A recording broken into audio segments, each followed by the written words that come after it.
Chapter 293. The lantern grabbing contest had a long history in Dayo.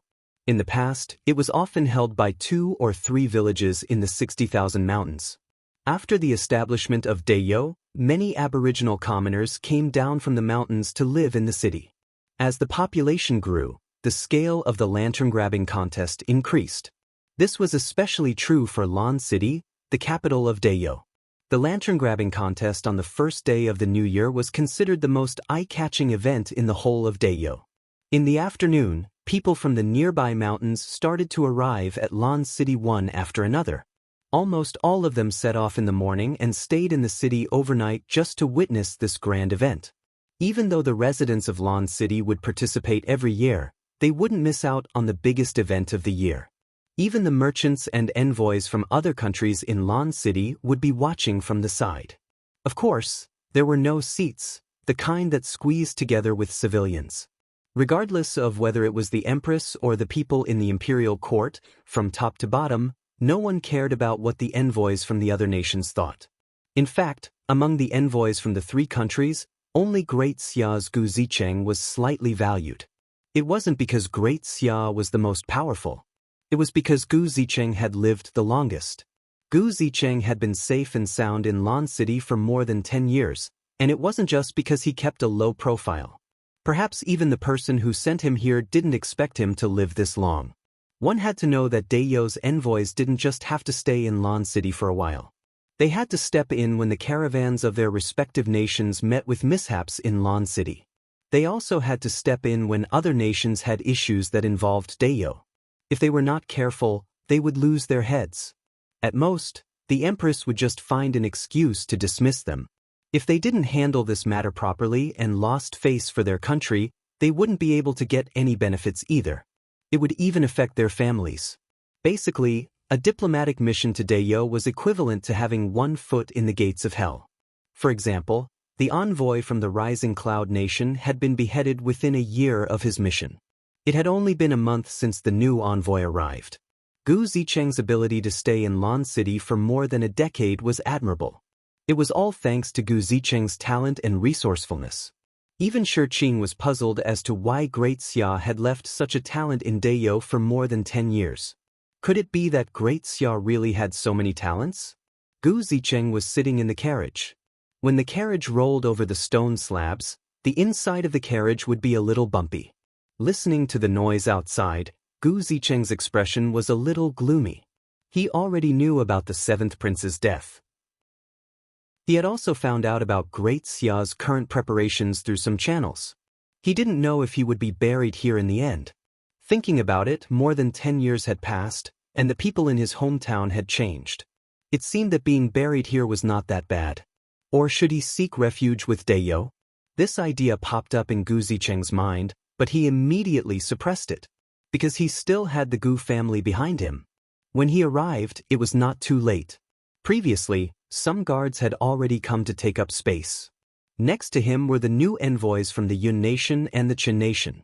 The 3 of them could be considered brothers in hardship. At this time, Gu Zicheng's face had already regained its tranquil smile. He nodded lightly at the 2 of them as a greeting. Their seats weren't too bad. On one side was the Aboriginal official's seat, and on the other side was a sea of human heads.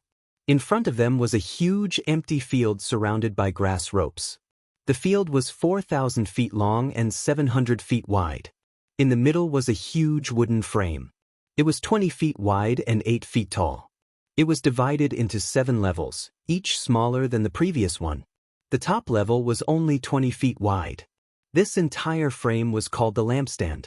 On that level, there was a square platform with a red lantern on it. The winner would be the one who obtained the lantern within the specified time. In this lantern-grabbing contest, only one team would be the winner, and the rest would be the losers. There was no second or third place. On both sides of the lantern platform, there were 26 teams, 13 teams on each side. Both teams were the same distance away from the lantern platform, which was about 6,000 feet. 18 of the teams were formed by the descendants of officials, while the other 8 were formed by commoners. In the 70 years since the founding of Dayo, commoners had only obtained the lantern 10 times. 2 or 3 of these times, the descendants of officials had suffered losses on both sides. The remaining few times were the dark horses. The most recent one was 6 years ago. Rinpoche recognized one of the dark horses in that team, the simple-minded Xiong Pai. Almost all the others had been recruited into the army. The dark horses that appeared in every lantern-grabbing contest attracted the most attention. Every time, they would be discussed enthusiastically for a long time. Many people wanted to see if there were any dark horses this year. Even if they didn't obtain the lantern in the end, if they performed well, they would still be respected. Moreover, the Empress and the court officials would also be watching. Because of these reasons, the lantern-grabbing contest was the biggest stage for the Aboriginals. It wasn't only the commoners, but also the descendants of officials. They wanted to show off, let the elders in their families value them more, or win honor for their families. The waiting area for the participants was relatively quiet. Even those who were more ambitious were conserving their energy. After all, even Hong Xian and Shi Yue, who were relatively famous in this generation, weren't strong enough to suppress the others. Furthermore, there were a few opponents who were of similar strength. Needless to say, most of the others were still a little nervous. However, there were also exceptions. For example, there were a few people who were surrounding the city. Among them, they could still make sounds like, I jump, I jump, I jump again. This caused the people who weren't far away to stretch their necks to see what these people were doing. Childish. Tong Lan had a look of disdain on her face. You're already so old, yet you're still playing such a childish game. Useless. After she finished speaking, she snorted, turned around, and left with her head held high. Rinpoche looked at the grids and small wooden blocks on the ground and sighed. This little lass was getting harder and harder to deceive. She stopped playing Gamoku after losing 10 games in the afternoon. This time around, she stopped playing Chinese checkers after losing 9 games. Du Changkong, who was at the side, was cheerfully accompanying her. In any case, it didn't matter if he lost. The most important thing was to participate. Rinpoche threw the small wooden block in his hand to one side, got up, and looked into the distance. Behind the torches in the distance, there was a dense mass of people. There was also a very loud noise coming from that direction. It made people wonder if more than half of the people in Lan City were here. The waiting area wasn't partitioned. In fact, it was a large piece of open space outside the city that was temporarily roped off. 2 teams were separated by a rope, and the surrounding people could see it clearly. For example, the team beside him consisted of 10 women. Hong Xian was the leader of the team. Among them, there was a person who was sneering at him. Wasn't that Lu Royao, whom he had verbally refuted to the point where she doubted her life? He didn't know if he should say that enemies were bound to meet on a narrow road or if someone had deliberately arranged this. Wasn't this just looking for trouble? He couldn't possibly hit a woman, right? Even though Aboriginal women were very valiant, they were still women. After thinking about it, Rinpoche decided not to hit them. If he really couldn't get over it, he would at most gently push them aside a little. Other than Hong Xian and Lu Royao, there were 8 other young ladies. They all had different appearances, but they all had hot bodies. They frequently sized up Rinpoche. This person actually dared to participate in the lantern-grabbing contest. Even though he was slightly stronger than the rumors said, it was still negligible. They didn't know whether to say that he was bold or that he didn't know the immensity of heaven and earth. Yao Zi would probably teach him a lesson later. On the other side, Rinpoche didn't recognize any of them. However, he heard from Du Changkong that the rest of the people in that team were all right, but there were 2 people who were only slightly weaker than Hong Xian. One of them was called Qin Haoyong, and the other was Qin Kun. The former was the youngest son of the Minister of War, Qin Chuan, and the latter was his grandson. Rinpoche carefully sized them up and couldn't help but sigh. Qin Chuan was also a talent. However, the others didn't think much of it. After all, the Aboriginals had a relatively long lifespan, especially the strong ones. It wasn't rare for a family of 5 or 6 generations to live under the same roof. 2 people who looked about the same age might actually have a difference of 2 generations. Qin Haoyong seemed to have sensed Rinpoche's gaze. He turned around and nodded his head in a friendly manner. Ren Baqien was slightly astonished. After all, he was the first person with such strength to participate in the lantern-grabbing contest. Ren Baqien nodded his head as well. Then, he turned around and asked Du Changkong, "How much longer do we have?" "Less than the time it takes for an incense stick to burn." Du Changkong looked in another direction and replied, "Less than the time it takes for an incense stick to burn." That was about 20 minutes. Ren Baqien felt that he could start preparing now. After all, he still needed some time to put on that set of armor. Ren Baqien placed the two boxes side by side and said to the others, "Come over and surround me. Help me block them." He felt that after preparing for so long, it was necessary for him to give the others a surprise.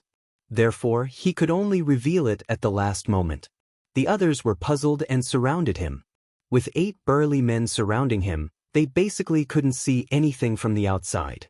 Only then did Ren Baqien laugh mischievously as he took off his robe, revealing the tight-fitting clothes underneath. Following which, he opened the box at his feet.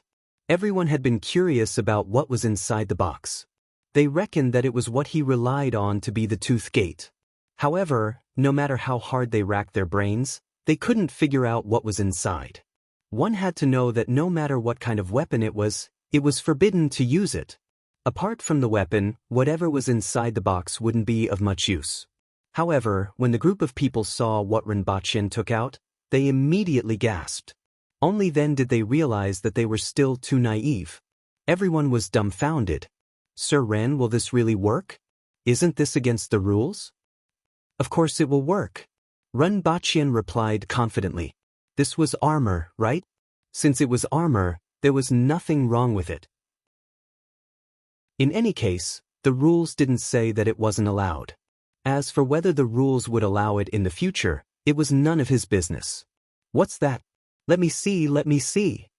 Not long after the little Lolita left in a huff, she saw this group of people gathering together mysteriously and making such noises. She couldn't help but squeeze her way through the crowd. "Wastrel, what's that?" Once the little Lolita saw what Ren Baqien was wearing, she widened her eyes and exclaimed. Tong Lan's voice attracted the attention of the two teams at the side. However, a row of burly men blocked their view, so they couldn't see anything. "It doesn't matter what tricks they have up their sleeves." Lu Ruiyao sneered. At the lantern-grabbing contest, only strength mattered. Other than that, other tricks were just for the sake of making others laugh.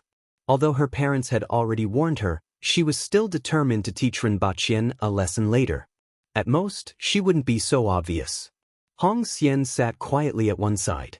She paused for a moment as her gaze swept across Tong Lan's body. After thinking about it, she swallowed the words she wanted to say. "Lower your voice." Ren Baqien raised his index finger to warn Tong Lan before continuing to wear the box. Looking at Ren Baqien like a porcupine, the little Lolita rolled her eyes a few times before curling up. She covered her mouth with one hand and snickered. This was really too fun.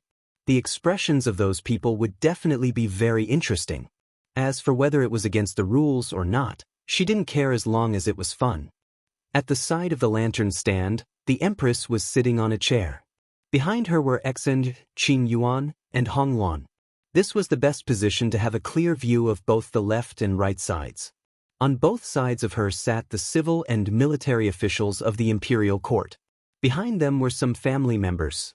"Your Majesty, will anything happen to Deputy Prefect Ren for participating in this lantern-grabbing contest?" Shi Qing asked rather worriedly. He wasn't afraid of anything else, but he was afraid that something would really happen to that person. At that time, it wasn't impossible for the Empress to strike. However, if the Empress really did that, the lantern-grabbing contest would be in chaos. "We will know in a while," the Empress casually said, but she was feeling somewhat uncertain. At that time, she only wanted to see Ren Baqien do this for her and didn't think too much about it. However, as the time was getting closer and closer, she started to worry. Thinking of that fellow's confident look, the Empress felt slightly relieved. She hoped that he really had some confidence. At this moment, the Empress was feeling somewhat conflicted. On one hand, Ren Baqien was really too weak. On the other hand, there were all kinds of things in that world that seemed to be able to do anything. She hoped that Rinpoche could rely on some things to really impress people. Not far away, Tong Jinye was more confident. Previously, he had already instructed Tong Lan to protect Rinpoche no matter what. Everything else didn't matter. Therefore, he wasn't worried at all. Chapter 294. From time to time, Qin Haoyong would glance at the group of people who were gathered together. He could always hear people covering their mouths and laughing. This made him very puzzled. What exactly was going on inside? He was also very curious about how that person had the guts to participate in the lantern-grabbing contest. Even without his father's instructions, he wouldn't take the initiative to fight with that person. In any case, that person wouldn't be able to win. If that person was in trouble, he might be able to help him and gain a favor. On the other side, Lu Royale looked at the tiny spot of light at the bottom of the incense burner and felt increasingly carefree. She would be able to feel carefree after she had her revenge. He made her lose so much face and was even punished. She couldn't let him have it easy. As for the teams in the distance, they didn't pay much attention to this side. Although many people had already discovered Rinpoche and Tong Lan, it was easy to recognize a rookie and a Lolita. These children of officials were also well informed, but most people didn't see them as opponents. They had to get past Lu Royale and Hong Xian first. Everyone knew what Lu Royale was thinking. Although they heard that the lass from the Tong family was talented, she was too young and her teammates were too weak. She wouldn't be able to accomplish anything by herself. Sir Ren, it's about to start, Du Changkong reminded him. Oh, Rinpoche replied. His voice sounded a little muffled from under his helmet. At this moment, Rinpoche had completely transformed into a human-shaped hedgehog. His entire body, including his face, was covered with a layer of soft iron armor. The surface of the armor was densely packed with sharp spikes. Furthermore, the gaps between two spikes were extremely small. At most, a finger could fit through the gap between two spikes. All the spikes were 1 inch long and were enough to pierce through a person's palm. The tip of the spikes was ghastly cold. Needless to say, there were barbs at the tip of each spike. If these spikes were to collide with a person's body, it was guaranteed that the other party would be pierced like a sieve. When the spikes were separated, they would even leave a piece of flesh behind. This was the legendary artifact for squeezing people on the subway, the 17th century Siberian bear hunting suit, Rinpoche's ultimate trump card, the enhanced version of the human-shaped hedgehog suit. The first point of this suit was that it was breathable. There were countless small holes on the soft iron armor to ensure a certain degree of breathability. Furthermore, there was a layer of soft lining inside, which made wearing it less uncomfortable. Secondly, all the spikes were made of alloy to ensure their sharpness and hardness. At the same time, their weight was reduced. Finally, this set of equipment came with a trump card. However, that trump card was not only useful to others, but also to oneself. It could be said that to kill 1,000 enemies, it would damage oneself by 1,500. Unless it was absolutely necessary, it must not be used. The only weaknesses of this set of hedgehog gloves were probably the throat, armpits, and inner thighs. However, these weaknesses did not reduce the lethality of this set of equipment. Rinpoche had high hopes for this suit. After wearing it, he felt that his whole body was brimming with power. Transforming into the porcupine silver Saint Seiya, he would be able to create a bloody path in front of him, be it a mountain of knives or a sea of fire. My body is already unbearably hungry and thirsty, Rinpoche said loftily. Everyone else was speechless. Why did that sound so strange? Loser, I want this too. The little Loli's eyes were bright and full of vigor, and her face was full of envy. If we win this time, I will give this to you, Rinpoche said generously. Little Loli immediately looked at him with disdain. You didn't want to send me off at all. Sir, it's about to begin, Su El reminded. At this moment, there was already someone standing in the middle with a flag in his hand. When the small flag in his hand landed, the lantern-grabbing contest officially began. Everyone's spirits were lifted. Get out of my way later, don't block the way. Rinpoche warned Du Changkong and Du Changqing, who were in front of him. The two of them nodded and cursed silently. Only fools would block in front of him. It was fine if they bumped into someone else, but if they bumped into him, they would definitely be unlucky. Even though the bodies of the aboriginals were tough, they weren't invulnerable. The barbed spikes on his body looked like they were not to be trifled with. However, could it be that he would be kicked out of the competition the moment he rushed out? This was basically against the rules, right? Everyone's eyes were on the small flag that was being raised. The last few seconds seemed to be especially slow. The surrounding audience was also attentively watching the performances of this year's participating teams. At the same time, they could also meet many young experts. Ren Baqian was still completely blocked. He moved his body slightly to see if there was anything wrong with it. Meanwhile, the little loli was still staring at Ren Baqian with shining eyes. Begin! The small flag in the hands of the person in the middle of the arena turned into green smoke and suddenly fell to the ground. There were no other superfluous words.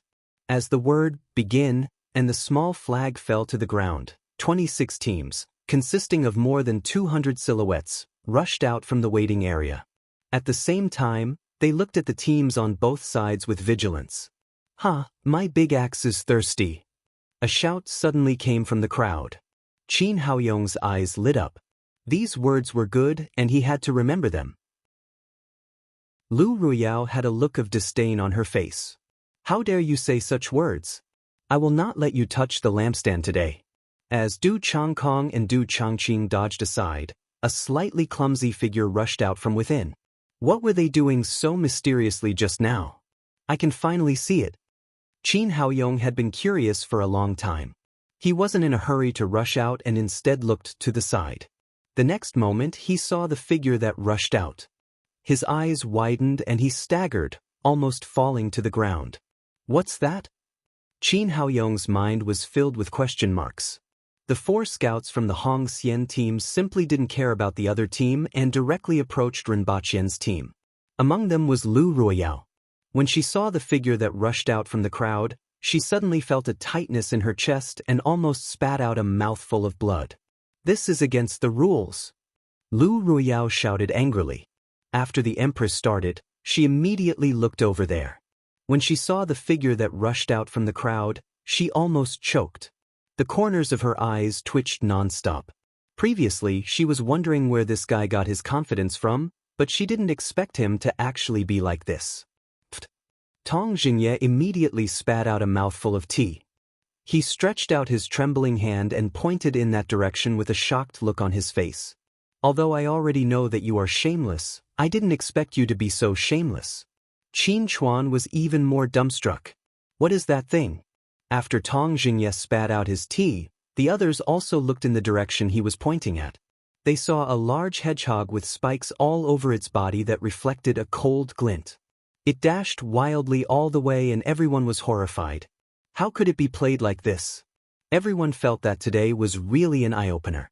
Shi Qing had been an official for so many years. What hadn't he seen before? However, this was the first time he saw something like this at the lantern-grabbing contest. At first, he was dumbfounded. Then, he turned to the Empress uncertainly and asked, "Your Majesty, isn't this against the rules?" The corners of the Empress's eyes twitched for a long time. After hearing Shi Qing's words, she said in a deep voice, "If it's armor, it doesn't seem to be against the rules. But this..." Shi Qing pointed at the center of the field. "Is this armor? If it was anywhere else, it would be fine. As long as one had a weapon, that armor would be a joke. But now, there were more than 200 people in the field who were unarmed. Suddenly, a large hedgehog appeared. What could the others do? In the future, we will add another rule. Armor must not have sharp ornaments to avoid hurting others. However, since there are no previous rules, those who don't know are not guilty," the Empress said casually. Tong Jingye, who was at the side, opened and closed his mouth for a long time like a catfish that had come ashore. After a long time, he looked at the Empress from the corner of his eyes with a hidden bitterness. "Your Majesty, you have changed." Chapter 295. When Ren Baqian saw Du Changkong and Du Changkong stepping aside, he dashed toward the lampstand without saying a word. He did not care about anything else. He knew in his heart that he was the weakest in the entire field. Even if there were 10 of him, he might not be able to defeat the second weakest person from the bottom. Since that was the case, he might as well run. At the same time, he was laughing wildly in his heart. Why don't you guys stop me? Why don't you guys stop me? Try touching me. Ren Baqian was indeed the fastest. After running for a few dozen meters, he had completely surpassed the rest. In the distance, some people had already started to fight. However, more people looked at the figure that ran the fastest. They were all dumbfounded. What the hell was that? Was that even possible? Wasn't that a clear violation of the rules? More than half of the 100 people were looking at him. Should he stop them? How could they stop him? Everyone looked at each other, and finally turned their heads to look at the side of the field. Lu Royale stomped her feet and shouted, "Foul! Foul! He broke the rules!" Even the contestants in the field had such a reaction, let alone the surrounding spectators. Such a large porcupine with a cold glint was running at the very front. Those who were slightly stronger could see it clearly and were in an uproar. Gu Changkong didn't notice it at first, but when he noticed the movement of the person next to him and looked in the same direction, he almost choked. There was actually such a talent in the Gu clan? But soon, he remembered something he had heard recently. Could it be that person? Other than him, there should be no one else. After staying in Dayo for more than 10 years, he was very familiar with the temperament of the Aboriginals. There shouldn't be anyone who would come up with such a bizarre method. The Empress saw that there were still a few contestants in the arena who were looking at Rinpochen in a daze. She turned her head and glanced at Tong Jinya. Tong Jinya coughed with a look of hidden bitterness and his voice resounded throughout the arena. It's not a violation of the rules. The match will proceed as normal. The Empress nodded slightly to express her satisfaction. However, when these words reached the ears of the crowd, it was unknown how many people understood for the first time what shady dealings meant. Especially the children of the officials present, they were so depressed that they wanted to vomit blood. This was definitely shady business. You can't play it like this. Lu Ruiyao, who was still shouting foul, was almost angered to death when she heard this.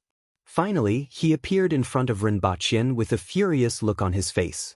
However, Rinpochen lowered his head and directly rammed into it. He was still shouting, "I can't stop, someone pull me."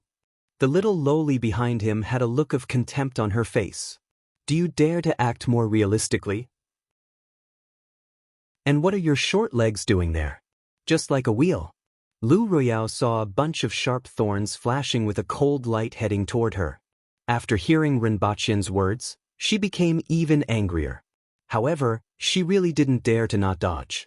She didn't want to test whether these sharp thorns could pierce through her or not. She dodged in a flash. Her heart was so sullen that she wanted to vomit blood. Previously, he was prepared to prevent him from even touching the lampstand, but now, he couldn't even stop him. However, the other two women in Hong Xian's group stopped Su El and Jiang Hu.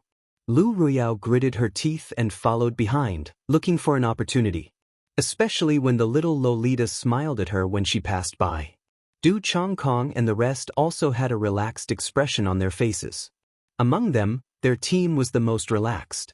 Many people from the other teams had already started to fight. Even so, as the others began to accelerate, Rinpochen began to fall from first place. After all, compared to the others, his speed was really too slow. At the side, bang, bang. The sound of banging could be heard incessantly. Many people were punching and kicking each other while running. From time to time, someone couldn't dodge in time and was sent flying by another person's kick. There were also people who were grabbed by the arm and thrown out. "That hedgehog, be careful." Suddenly, someone shouted. A person drew an arc and flew in Rinpochen's direction, baring his fangs and brandishing his claws. He adjusted his body a few times in the air, but his direction didn't change. If they collided, even the best outcome would be Rinpochen being sent flying with the soles of his feet pierced into a sieve. He was the one who had yelled out earlier. When the little Lolita heard this, she couldn't help but burst out laughing. Rinpochen's current appearance was no different from a hedgehog, the kind that couldn't be eaten. The Aboriginals' cultivation was divided into four-way heaven, Kismet heaven, cardinal heaven, and longevity heaven. The commoners could basically enter four-way heaven, while the people present were at Kismet heaven. After all, it was already considered good to be able to reach Kismet heaven at this age. This level of strength couldn't withstand the spikes on Rinpoche's body. As a result, even though Rinpoche was like an ant in the eyes of the crowd, no one was willing to take the risk of being pierced into a sieve to stop him. Even Lu Ruoyao wasn't willing to take the risk of being pierced into a sieve and attack Rinpoche. Should you hit him lightly or heavily? If you hit him lightly, you would suffer a huge loss, but if you hit him hard, don't forget Rinpoche's status. Even Lu Ruoyao, who hated Rinpoche so much, at most wanted to stop him and embarrass him. At most, he would only suffer a small injury. If she were to seriously injure him, she would have to be crazy to do it. The Empress wouldn't let her off. As a result, she was on the verge of vomiting blood, but there was nothing she could do. This was even more so for the others. However, that person's shout was really too funny. Big hedgehog? Pa. The little Lolita laughed heartily. Rinpoche raised his middle finger at that person as he ran. At the same time, he was calculating in his mind. If he didn't change his speed, he would bump into that person. Should he bump into him or not? At this moment, Du Changkong suddenly appeared in front of Rinpoche. He stomped on the ground, soared into the sky, and threw a punch at the person in the sky. In any case, everyone in the arena was an opponent, except for his own side. That person wasn't afraid at all. At the same time, he threw out countless punches and collided with Du Changkong. After a few collisions, that person was punched in the chest and flew out.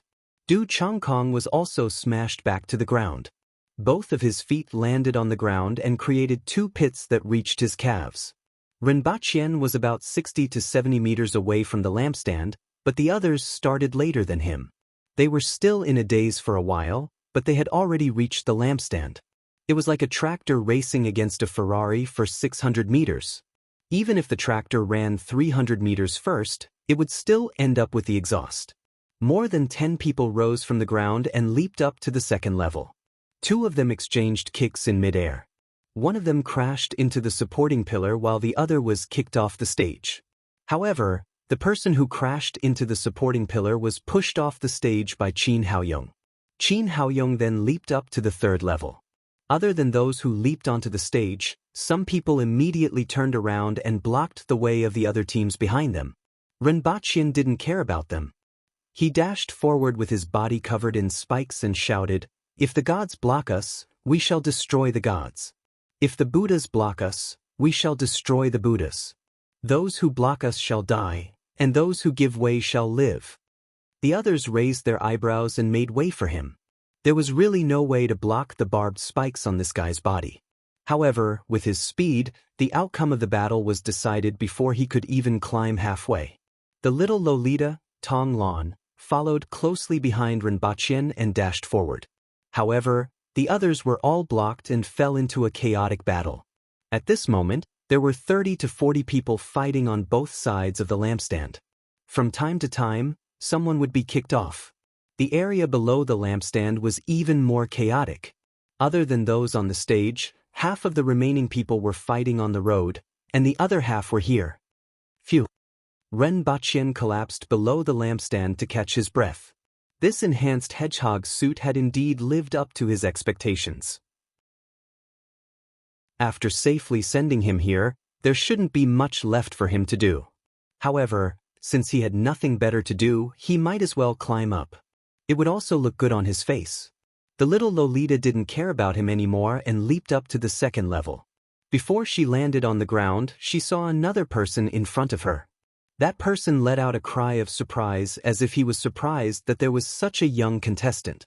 His movements weren't slow at all. His right hand transformed into a broadsword and slashed down.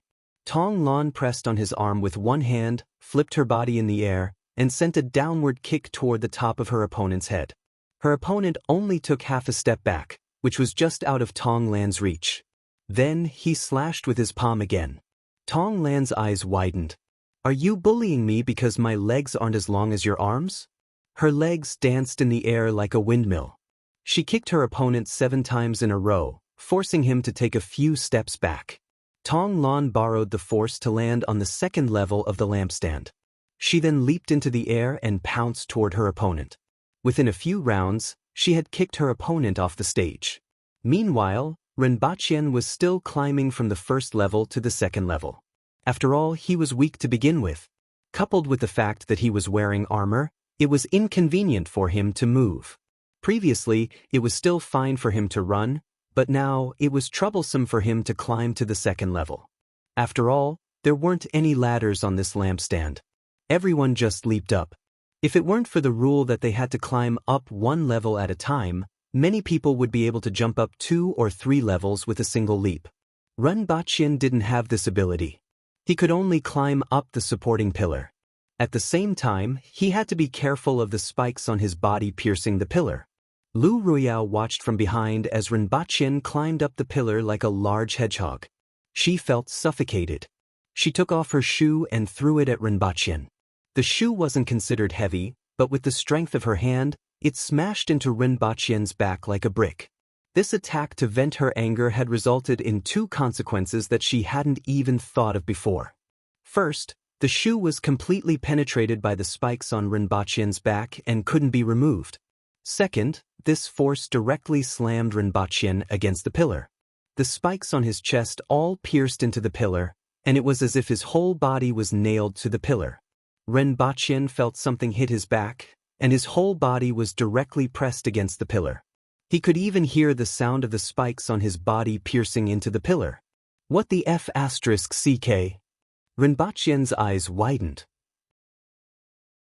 He used all his strength to push the pillar, but the spikes, which were supposed to be used as a deterrent, were now hooked onto the fibers of the pillar and couldn't be pulled out. Many spectators in the distance saw this scene and immediately burst into laughter. Many people immediately gloated and laughed out loud. The corner of the Empress's eyes twitched again. Not only her, but Shi Qing, Ko Zhihai, Tong Zhenye, and Qin Chuan were also twitching. At present, the fastest person had already reached the 4th level. However, a few people were fighting and blocking each other, and no one could get away from the 5th level. Originally, everyone was looking at the few people at the top, but they didn't expect such a scene to happen below. That hedgehog was actually slammed against the pillar by a shoe that flew out from the crowd. This happened too suddenly and was too unexpected. For a moment, everyone didn't know whether to laugh or spit out their mouths. Renbaqian was hung on the pillar for a long time. He gritted his teeth and spent a lot of effort to pull the spikes off his body. The effect of Lu Ruiyao's flying shoe was somewhat beyond her expectations. Subsequently, she felt a surge of pleasure in her heart. At the same time, her eyes lit up. While fighting with the others, she paid attention to Renbaqian and was ready to throw the other shoe at him at any time. At this moment, she saw Renbaqian's body moving as if he had pulled himself out, so she was ready to throw the other shoe at him. In the end, before she could move, another shoe flew out from the crowd and hung on Renbaqian's back, slamming him against the pillar again. F***ck. Renbaqian was extremely furious as he hung on the pillar. Which bastard hit him? This time, the people below were no longer in the mood to fight, and their movements also slowed down as if they were moving in slow motion. Each and every one of them looked at the big hedgehog on the pillar. This guy was really too hateful. He had broken the tradition of the lantern-grabbing contest that had lasted for so many years. Among the group of unarmed Aboriginal youths, there was such a strange person, a big hedgehog with a cold glint all over its body. Yet he was recognized. How could this make the others feel at ease? Chapter 296. Damn it! Renbaqian cursed, took off his helmet and sat on the ground. There were shoes everywhere. If it wasn't for Su Lu, Jiang Hu, and the Du Changkong brothers who rushed over to protect him, he would have been drowned in shoes today. The shoes on the ground were proof of that. Have you recorded the name list? Renbaqian gritted his teeth and asked Du Changkong. Sir, other than the ones on the lampstand, almost everyone on our side has thrown their shoes. Du Changkong held back his laughter. This was the first time he saw over 100 people throwing shoes at each other, and it was rather spectacular. Give me the name list tomorrow, I'll get someone to get it. Renbaqian couldn't help but say, so what if there are more people? Can they throw shoes at others just because there are more people? I'll find a chance to make things difficult for them. But was he that hated? In fact, only Lu Ruiyao hated him. The second one just felt that it was fun. When the others saw this, they felt that it was fun. In the end, no one was in the mood to continue fighting. Even the people on the other side of the shelf would come over to take a look.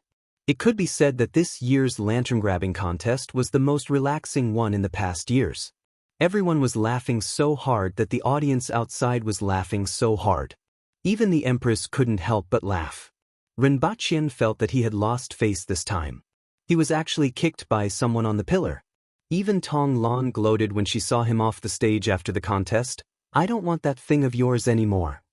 Thinking about how many shoes were hanging on her back, she felt like dying. The lantern grabbing contest was over. The winner was a lady called Jiang Ningyun.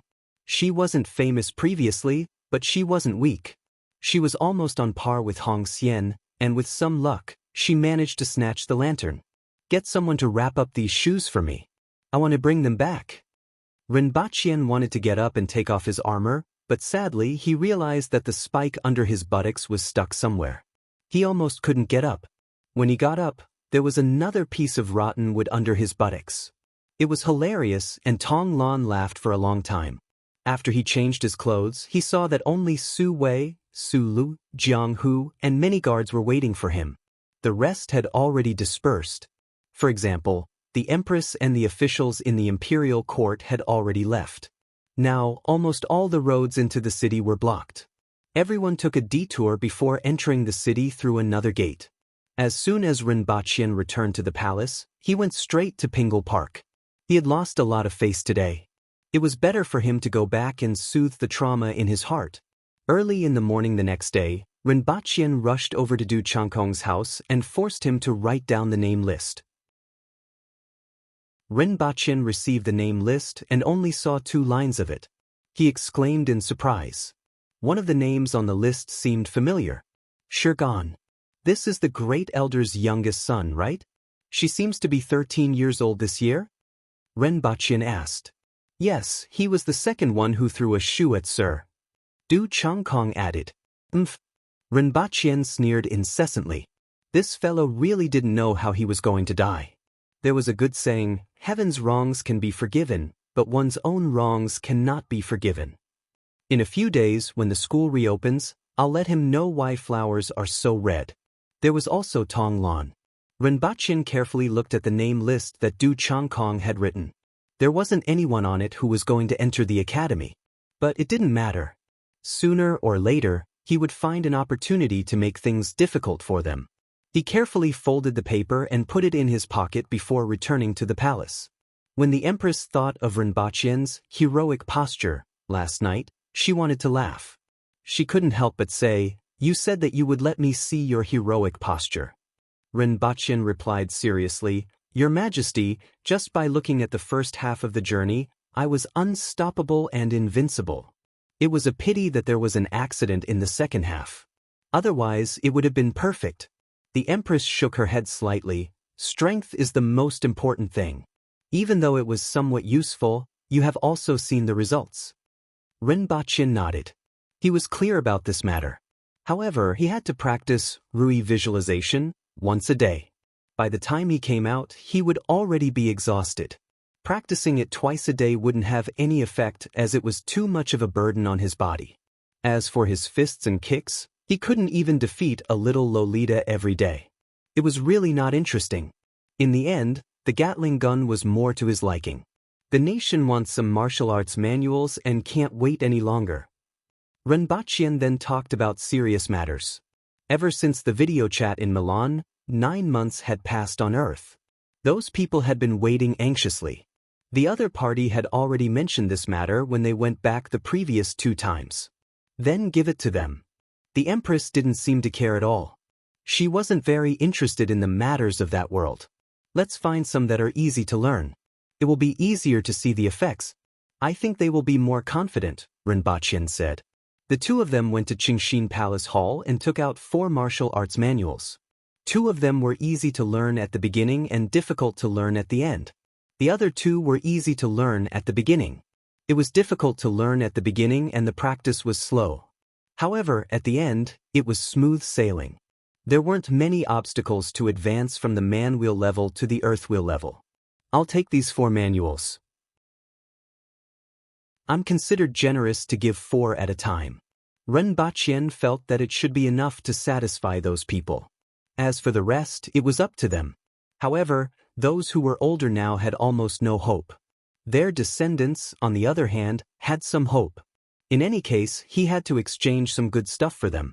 Cooperation was one thing, but the other party couldn't possibly gain something for nothing, right? Previously, he had taken a lot of things, which was considered as proof of his sincerity. For things like martial arts manuals, he had to exchange them for a good price. At the same time, Rinpoche also prepared to make a copy of these manuals and give them to his family. If he specifically chose more precious manuals for his family, it would be more difficult to practice. Secondly, it would be easy for others to target them, which would be troublesome. Ren Baqien felt that it was enough for his family to live a good life. He didn't want to stir up too much trouble. Sometimes, knowing more and obtaining more wasn't a good thing unless he brought them into this world. However, in this impoverished world, it wasn't a good thing for them either. They couldn't even refresh their circle of friends even if they wanted to. The 2 of them disappeared from the main hall. Qing Yuan and Hong Luan were already used to this situation. After cleaning the main hall, they went back to rest. The Empress would only be back in 18 hours at the earliest. At this time, it was April on Earth again. It was the season of spring. The trees in the neighborhood were painted green and the air was always filled with willow catkins. Rinpoche opened the windows. The air was still a little cold, but it was noon and the temperature was acceptable. The Empress opened the fridge and took out the ice cream that she had stored inside. In a flash, she appeared on the sofa and switched on the television with her other hand. Rinpoche turned his head and looked at the Empress, who looked like an otaku. He couldn't help but sigh and said, "Your Majesty, let's go out and eat first. We can watch the television at night." The Empress casually responded. She took a bite of the ice cream and changed the television channel to find a drama that she was interested in. After watching the Japanese tear them apart with her bare hands for a long time, the Empress finally chose to give up. She stuffed the ice cream stick back into the packaging and stared at Rinpoche with her big eyes.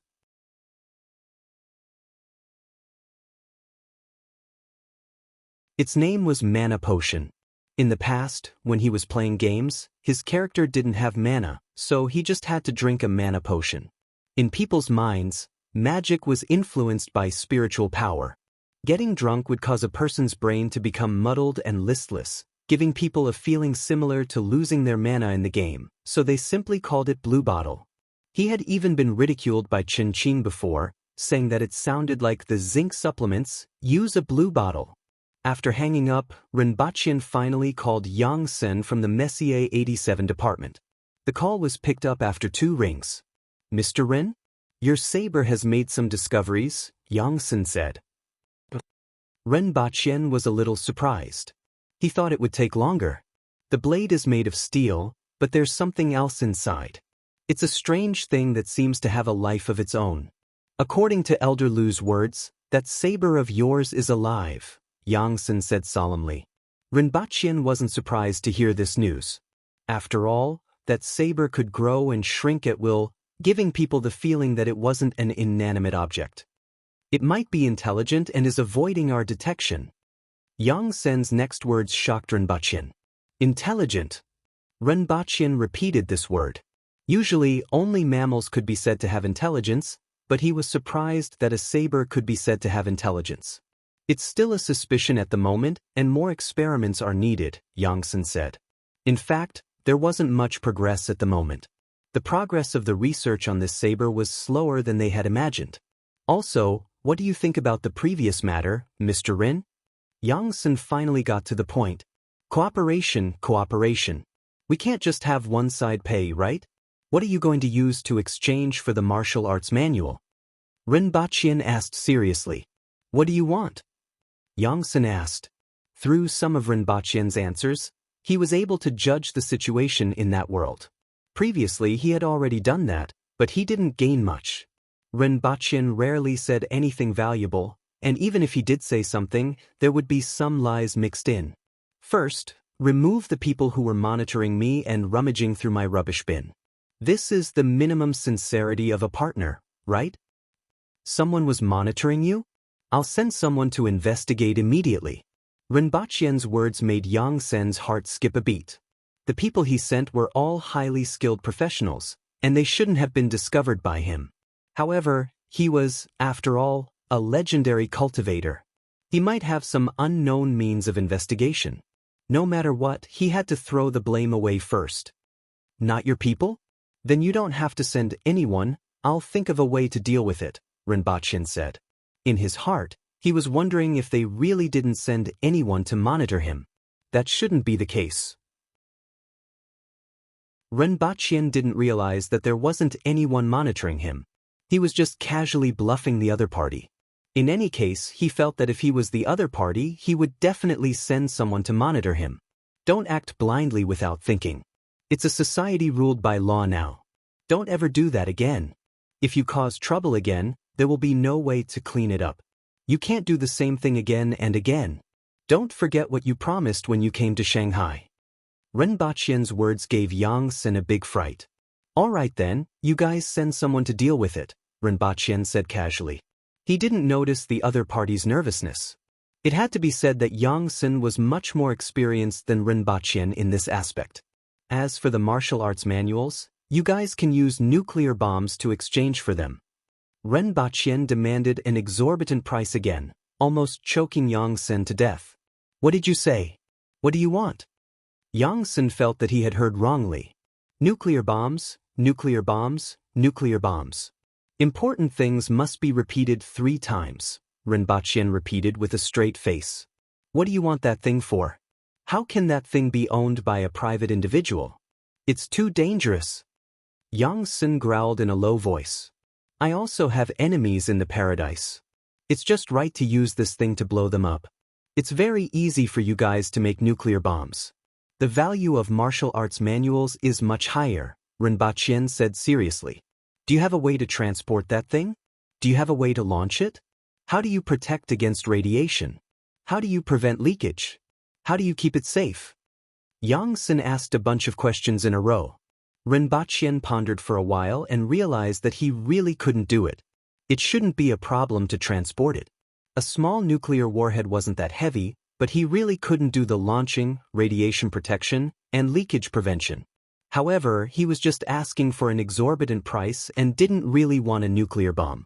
It was useless to ask for it himself. He couldn't possibly throw one at the capital of Great Xia, could he? Therefore, he immediately took a step back and said, Then how about sarin gas? It's easy to preserve and I can use it. In fact, Ren Baqian was just casually mentioning sarin gas. He still had 3 bottles, which were enough. He wasn't prepared to throw sarin gas onto the battlefield when the war started in 2 years. It was too inhumane. If he really did that, he was afraid that the outcome wouldn't be good. Furthermore, the Aboriginals weren't the weaker side, so there was no need to do that. He was even prepared to develop the technology of that world, but he didn't intend to develop weapons. This was because it would make cultivation worthless.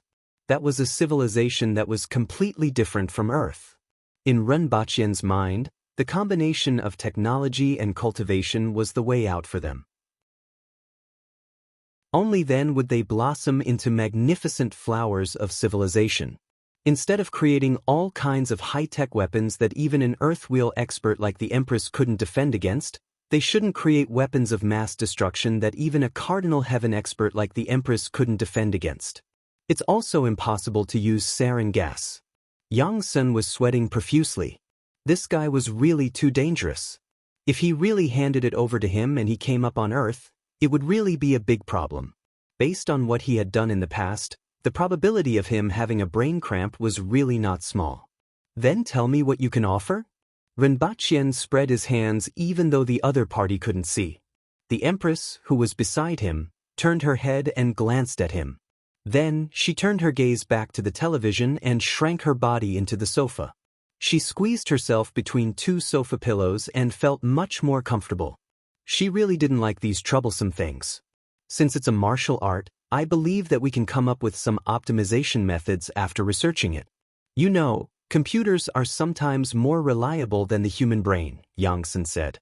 This was also the point that they had the highest expectations for. Not interested. Ren Baqian flatly refused. He hadn't decided whether to take out the martial arts that he practiced or not. Optimizing other martial arts was also meaningless to him. We can provide all the conveniences for your laboratory, including the purchase of various equipment and some other things. Not interested. If it was his own laboratory, it might be useful. However, with his current special status, the country wouldn't stop him if he wanted to purchase some things, right? It was too deceptive to use this as an exchange condition. Not to mention that the laboratory wasn't even his. Yang Sen rubbed his temples. It was really troublesome to deal with the other party. He couldn't give them what they wanted, and he didn't know what they wanted. I will give you a call in a while. Yang Sen hung up the phone and immediately informed his superior to see if he could get some good suggestions. As far as he knew, there should be a think tank that specialized in researching the two of them. They had been researching all the information about the two of them. Ren Baqian threw his phone aside and started to ponder. What exactly did he want? He had been thinking about this question for a few days, but he still couldn't think of an answer. Equipment? He couldn't bring it over. Technology? What he needed now were the more basic technologies that didn't need to be exchanged.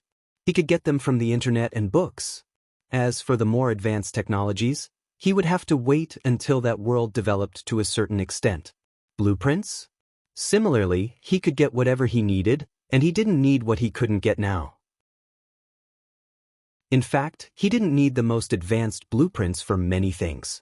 Even the brick kiln couldn't be used now. The conditions weren't up to par, let alone other things. Money? They weren't of much use either. Women? Ren Baqian looked at the person who was watching television and eating popcorn. He lowered his head and pondered again. Ren Baqian suddenly felt that he was stumped. He really didn't have anything that he wanted. Chapter 298. Ren Baqian pondered for a long time and realized that he was stumped. On the other side, there was another group of people who were stumped by him. However, no matter what, they couldn't give up this opportunity. Even if they didn't know what he wanted, they still had to talk about it. Not long after, Ren Baqian received a call from the imperial capital. Yang Sen can't make the decision and is looking for the higher-ups, right? Ren Baqian thought about the number and picked it up. The other party didn't speak, and neither did he. Since you called, I don't believe that you won't speak. Seeing that the other party didn't speak, Ren Baqian laughed in his heart. Were they putting on airs? He put the phone on the coffee table and put it on speaker. Then, the sound of the Empress watching Final Destination was transmitted to the other side of the phone. Ren Baqian glanced at the phone screen from time to time and realized that the call had been hung up after a minute. What's going on? Is it because I left a big shot hanging for too long and the other party isn't satisfied? Big shots can't be so petty, right? Ren Baqian muttered. Those big shots had to deal with a myriad of issues every day and didn't have the time to dawdle. Could there be a problem somewhere? While he was pondering, the phone rang again. This time, he picked it up and immediately heard a voice. Is this Mr. Ren? I called you just now, but there was no sound from your side. The person on the other side of the phone wasn't very old, but his voice was very magnetic and easily made people feel good about him. It's me. Ren Baqian was dubious about the other party's words, but only a fool would study this problem. Please wait a moment. After that person finished speaking, Ren Baqian heard a rustling sound. It seemed like he was passing the phone to another person. Mr. Ren. This time, the voice was very calm and familiar. At least, he had heard this voice on video for a period of time last year. Besides the Empress, this person was the most awesome person he had seen in his life. It was impossible for him to not remember him. Hello, big shot. Ren Baqian's voice was very respectful, like a primary school student meeting the principal. However, he directly lay on the sofa and conveniently snatched a popcorn from the Empress. Slap. The Empress gave him a backhand slap without hesitation. Previously, his hand was swollen like a pig's trotter, but now it was just a little red, and there were 4 fingerprints on it, which were extremely distinct. However, compared to before, it was already much better. Renbachyan mimicked a cat and licked the back of his hand. When the Empress saw this action from the corner of her eye, she immediately had the urge to give him another slap. "Mr. Ren, your parents don't know about your situation, right?" The person on the other end of the phone laughed. "What do you mean?" Renbachyan immediately became alert. "Don't you want to teach things like cultivation methods to your parents?" Renbachyan thought for a while and said, "This doesn't seem to have much to do with our deal. Actually, after that video, I thought about it for a long time. I don't think an old man like me would be able to cultivate." The other party continued. Renbachyan nodded in his heart. The other party was right. He really did not think that those big shots would be able to cultivate. Not to mention that they were too old, they had so many things to do every day. How could they have the time to cultivate? Actually, it's just a fantasy. Through the simulation of cultivation methods, we can find out the factors that affect people's lifespans. However, this requires someone to cultivate to a certain extent first. I believe that Mr. Ren and Madam Chi will not assist in the research. In that case, I don't know how long it will take for someone to cultivate to a stage where their lifespan will be affected. I'm afraid that an old man like me will not be able to see it. Seeing that the other party had already considered this issue, Renbachyan nodded and said, "You are right, I'm not very optimistic. Therefore, we just want to leave something for future generations. Even if this kind of cultivation method is given to us, it will spread sooner or later. This thing can't be hidden. It just depends on whether it's 10 or 20 years. The final result will be the evolution of the entire human race and a huge change in human society. At that time, even I can't predict what kind of changes will happen to the rules of human society. Nevertheless, I still want to leave something for future generations. Perhaps this is the key to the evolution of all human beings. Don't you think so, Mr. Ren?" Renbachyan thought for a while and felt that the other party didn't want to pay him. This wasn't very good, right? This wasn't the way to cooperate, right? "Boss, allow me to say something. Even though *** is comfortable for both of us, we still have to pay," Renbachyan said respectfully. The person on the other end of the phone immediately spat. The Empress was stunned for a moment. She was probably trying to figure out what the word ** meant. After all, this word was too far away from her. Then her eyes widened, and she scratched a hole in the pillow with her claws, causing the cotton to fly out. "It's just an adjective. Stay calm. Stay calm." Renbachyan covered the phone with one hand to appease the Empress. In the end, the Empress gave him another slap on the back of his hand. This time, there were 8 crisscrossing finger marks on the back of his hand like an LV. The Empress slapped Renbachyan and then grabbed the pillow with all her might, making the room look like heaven. In heaven, there were feathers flying everywhere, and in the room, there were cotton wadding flying everywhere. What Renbachyan said just now was really too wretched. Even the Empress had such a reaction, let alone the person on the other end. He was immediately dumbfounded and only laughed bitterly after a long time. "I don't know how to answer your question." Renbachyan's words were really too suffocating. Crude words, but not crude logic. Renbachyan laughed mischievously. "What do you want? Just say it," the person on the other end of the phone said straightforwardly. "Nuclear bomb." Renbachyan was interrupted halfway through his sentence. "You don't have to say such things, just tell me the truth."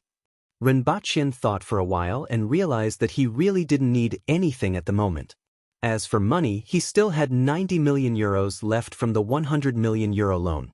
The other party didn't mention anything about repayment. They didn't even mention the time limit or interest rate, so he didn't need to think about repaying the loan. Or he could consider repaying the loan in the future when the inflation reached the point where buying a loaf of bread would cost 3 or 2,000 euros. I brought 4 martial arts manuals with me. One condition for each martial art manual. I will mention it when I need it. It won't affect the nation and I won't demand an exorbitant price. It might be to collect something, for example, certain blueprints or some rare items. Try your best to help me collect them. Or, if I do something wrong again in the future, help me settle it and consider it as fulfilling one of the conditions. Rinpoche raised his own conditions. 4 martial arts manuals in exchange for 4 conditions. Speaking of which, it wasn't a loss. After all, he really couldn't think of anything that he needed. It was acceptable to keep the 4 conditions and mention them when he needed them in the future. I can promise you the first condition, but it can't violate the nation's laws and regulations. It can't go against morality and also can't demand an exorbitant price. The nation will also act according to its capabilities and will try its best to help you if it can. As for the second condition, Mr. Ren, forgive me for being blunt. Given your status, the previous incident shouldn't happen again. As long as Mr. Ren doesn't find trouble with others, no one will find trouble with you. Who knows, a few days ago, there might be a surviving member of the Jean family rummaging through my rubbish bin to find evidence of my crimes. Rinpoche conveniently made a scapegoat. Since he had nothing better to do, it would only take a few words, so why not? Chapter 299. In the end, both parties came to an agreement. In the afternoon, 3 cars arrived, and more than a dozen people alighted to carry the 4 secret manuals and a text comparison table that Rinpoche had written before into a password-protected box. At the same time, they left behind a memo stating that the big shots would recognize today's conditions in the future. Of course, no one knew what would happen when the time came. No one could predict something that far in the future. Rinpoche felt a lot more relaxed after settling the matter. He felt the cool breeze blowing in from the window. In the past, after experiencing a harsh winter, it would feel good when the flowers bloomed in the spring. It was as if the bodily functions of the body had become more active. However, he didn't feel much after returning from Daeyo. After all, the temperature in Daeyo during winter was almost the same as summer here. There wasn't even the slightest bit of bleakness. Naturally, he didn't feel as if his body and heart had been revived after experiencing a cold and bleak winter. He casually looked at the news on his phone and suddenly realized that the hover motorcycles that were equipped with in the rich nation last year were actually ready to be launched on the market. In the past, it took a long time for an item to be launched on the market. However, he only spent half the time, so he felt that it was much faster. This thing is quite interesting. Rinpoche carefully looked at the parameters of the hover motorcycles. It mainly used a drone to lift the body of the vehicle and could fly at a height of a few to 10 meters above the ground. What is it? The Empress heard Rinpoche's voice and stretched her head over. The 2 of them were almost touching. This distance was already considered normal for the 2 of them, and neither of them felt that there was anything wrong with it. This is a flying motorcycle that can fly at a distance of a few to 10 meters above the ground. It's quite interesting. In the future, we won't have to worry about crowds on the streets. Rinpoche showed her the item on his phone and laughed. The Empress's eyes began to shine as if it was something very interesting. I want this. The Empress immediately made the decision. This thing could fly at a height of 10 meters. It was a little dangerous for ordinary people, but it wasn't a problem for the Empress. Even ordinary aboriginals wouldn't be too worried. However, it consumed too much electricity. It could only fly for about half an hour with a full charge, and its speed wasn't fast either. It could only be considered an oversized toy at a speed of 48 kilometers per hour. It seems that we have to speed up the installation of electricity in the palace. Rinpoche started to use his phone to search for solar energy storage batteries. After all, he still needed electricity to play with some interesting things, such as this flying motorcycle. After searching for a long time, he finally found a battery that met his requirements. It had a capacity of 3000 Ah, which was equivalent to 36 kilowatt-hours of electricity. One battery was equivalent to 10 ordinary batteries that he used before. The Empress could switch on the air conditioner and look at her laptop. At the same time, she could switch on those light strips. This was enough for her. The weight was 255 kilograms. Although it was a bit heavy, it could still be taken away. At the thought of this, Rinpoche immediately called the manufacturer. After making some inquiries, he ordered 10 of these batteries, 100 ordinary batteries, and a set of solar crystal panels. Then, he found another merchant and ordered 100 sets of street lighting equipment. Then, He went to a rental website to look for a storage unit. For the next 2 days, he was busy with this matter. First, he rented a warehouse in the suburbs. Then, he asked the 2 merchants to transport the goods to the warehouse by truck. Through Chongqing, he hired 2 security guards to guard the warehouse. None of this could be hidden from the public, and the nation would easily find out. Rinpoche didn't care either. What's wrong with batteries? Why can't I use my phone or something? It would be strange if the blessed enclave had electricity. After getting someone to send a battery to his house, he and the Empress returned to Yangxin Palace Hall. Currently, he had more than 300 kilograms of strength. It was just enough to bring back the battery, the Empress, and a small portion of the Empress's snacks. With this battery, the electricity problem in Yangxin Palace Hall was completely solved. With 3000 Ah of electricity, even if all the light strips were switched on, it would still be enough to last for 8 hours. Just 3 batteries would be enough to last for an entire day. Furthermore, he had ordered 10 batteries. Even the spare batteries were sufficient. Rinpoche could once again enjoy the days of electric lights and air conditioner. 10 of these batteries would take about 10 trips. It would take close to 2 months in Dayo and half a year on Earth.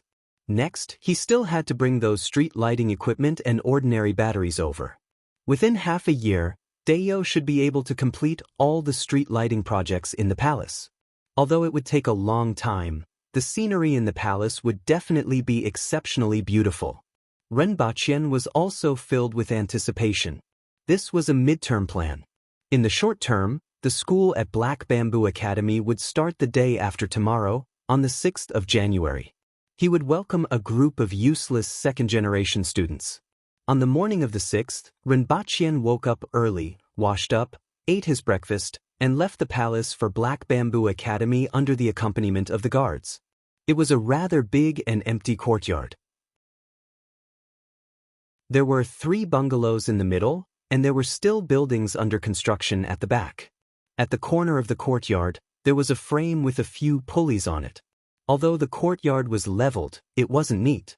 After all, the construction had not been completed. Transporting sand, cement, and red bricks would make the courtyard very dirty. Rinpoche looked at his watch. It was 7:30. There was still half an hour before 8. However, none of this batch of useless second-generation students came early. They really didn't know how to respect their teachers. But it didn't matter. They would understand after leaving this place. Rinpoche believed that he would educate them into a new generation of aboriginals who were well-developed morally, intellectually, physically, and aesthetically. After he finished pondering, he saw a few youths walking in his direction. There were 4 men and 1 woman. They were dressed like ordinary people, and they should be some of the commoners who were selected later. When they got closer, Rinpoche asked for their names and confirmed that it was true. Subsequently, more people came in succession. The first to arrive were all commoners, and there were a total of 19 of them. Including the people sent by the court officials, there were a total of 50 people. When it was almost 8 o'clock, Rinpoche saw a youth riding a 4-corned cow staggering over. When the cow got in front of Rinpoche, Rinpoche could smell the stench of alcohol. Name? Rinpoche asked expressionlessly. Tai Jiaxiong. When that youth saw the person in front of him, he restrained himself and said respectfully. Although he wasn't willing to come here to learn anything messy, he still had to pay attention to the person in front of him. Go in and find a place to sit, the house in the middle. Rinpoche pointed to the back, and that Tai Jiaxiong quickly went in. After him, the others arrived one after another. Many of them brought along their servants, and more than half of them were late. Furthermore, a few of them reeked of alcohol and had a look of disapproval on their faces. They were only here because of their family's instructions, just like Tai Jiaxiong. Rinpoche sneered in his heart. What a bunch of idiots. Here, I will let you know why the flowers are so red. Tong Lan bounced to Rinpoche and greeted him. You good for nothing. I'm your teacher here, so you have to call me master. Otherwise, you will either be beaten with a ruler or brought back by Sir Tong, Rinpoche said with a straight face. Tong Lan bared her canine teeth, and in a flash, she went into the courtyard. She even turned around and snorted at Rinpoche before arrogantly walking into the room with the loudest voice. Following that, there was Shurgan, the youngest son of Great Elder Shurqing. Although he was only 12 years old, he wasn't short and was about the same height as Rinpoche. He looked rather simple and honest, but Rinpoche remembered that he threw his shoe at him. This fellow wasn't a good person either. After everyone arrived, Rinpoche turned around and closed the door, isolating the servants' gazes from the outside. The inside and outside were two different worlds. Chapter 300. As one of the only 3 classrooms in the academy, the room wasn't small. The chairs and tables inside were arranged neatly, exactly the same as those on Earth. However, it was still very new to the Aboriginals. None of the people here had ever studied in such an environment before. At most, the elders and their families would teach the younger generation how to read and write, and they would read by themselves and ask for help if they didn't understand something. As a result, it was very refreshing to have dozens of people crammed into the classroom. The commoners were better off as they were relatively quiet. Although they were commoners, most of them were the children of petty officials or had some kind of relationship with them. The remaining 30 or so people began to call their friends and make a ruckus. Rinpoche could hear the ruckus from afar in the courtyard. He walked into the room with a sneer. Although the noise was much softer, it was obvious that they didn't care much. Quiet! Rinpoche knocked on the table, but the noise wasn't much softer. In particular, the voices of those who were hungover were particularly loud. Rinpoche stood in front of them, glanced at them expressionlessly and said again, "What are you bunch of useless people doing here?" As soon as he said this, the room suddenly became quiet. Everyone stared at him, and many of them looked angry. If it weren't for his special status, they would probably have started a fight. "It's better than someone being hung on a pillar," someone said, and everyone burst into laughter. Haha. Rinpoche's expression didn't change, but he made a mental note of Shurgan. "Although I'm not strong at my level, you can participate in the lantern show and even touch the lampstand. I'm afraid that others won't even bother to look at you," Rinpoche continued. "Let me clarify something here. It's not that I want to take you in, I just want to take in a few disciples. It was your elders who sent you here. To put it bluntly, you are a bunch of useless people who can't do anything and won't be able to do anything in the future. Your elders don't want to see you at home like pets for the rest of your lives, so they sent you here." Rinpoche continued to sneer. After he said this, many people's faces turned red. Many of them weren't talented in their families, and they knew that Rinpoche's words were like a knife poking at their wounds. As the saying goes, don't hit someone in the face and don't expose their shortcomings when scolding someone. Rinpoche was taking turns to hit someone in the face and expose their shortcomings, specifically picking the most painful spots to hit. "Who are you calling trash?" Someone stood up and scolded. "Isn't that so? Don't you have any F***king idea why your elders sent you here?" Rinpoche had a malicious look on his face as he mocked them to the max. "Let's see who's the real trash." A young man shouted angrily and smashed the table into countless pieces. He then stomped on the ground and pounced toward Rinpoche. "Umph." The corners of Rinpoche's mouth curled into a sneer. His eyes were filled with malice as he raised the Type 81 rifle and fired. He had already guessed that this would be the result. When he entered, he picked up the Type 81 rifle and placed it on the podium. 3 gunshots rang out and the man fell to the ground with blood spurting out of his body. Originally, many people were waiting to watch a good show. They didn't expect such a sudden turn of events. Immediately, they were dumbfounded. Their gazes lingered on the Type 81 rifle in Rinpoche's hands as they tried to guess what it was. "Look, even a child can kill you with such a simple thing. If you aren't trash, then what are you?" Rinpoche continued to mock them maliciously. At the same time, he turned to Su Wei and said, "Drag him out and throw him to the clinic. Let the doctor cut open his wound and take out the bullet. Also, inform his family that this trash will be trash for the rest of his life. There's no hope for him anymore. Keep him as a pet." Rinpoche's malicious words made everyone's faces turn ugly. the man on the ground almost vomited blood. He struggled to get up from the ground with blood oozing from his right shoulder, right arm, and collarbone. Rinpoche tilted his head. He wanted to hit the man's shoulder just now, but his hand shook. Su Wei went forward to pick up the man. He still wanted to resist, but Su Wei twisted his arms and carried him out of the classroom. After a while, he came back and continued to stand in the same corner. Look, you don't even know what strength is. In my eyes, all of you are trash. Of course, in the eyes of others, you are the same. Rinpoche continued to mock them. I'm different from them. Don't confuse me with them. Tong Lan immediately retorted. At the same time, she sprinkled a handful of salt on the wounds of others. Many people glared at her, but there was nothing they could do. Shurgon curled his lips. He also wanted to say this. You are slightly better than them. Rinpoche had to admit that according to the standards of this world, Tong Lan could be considered a genius. However, you are only slightly better. All of you don't know what strength is.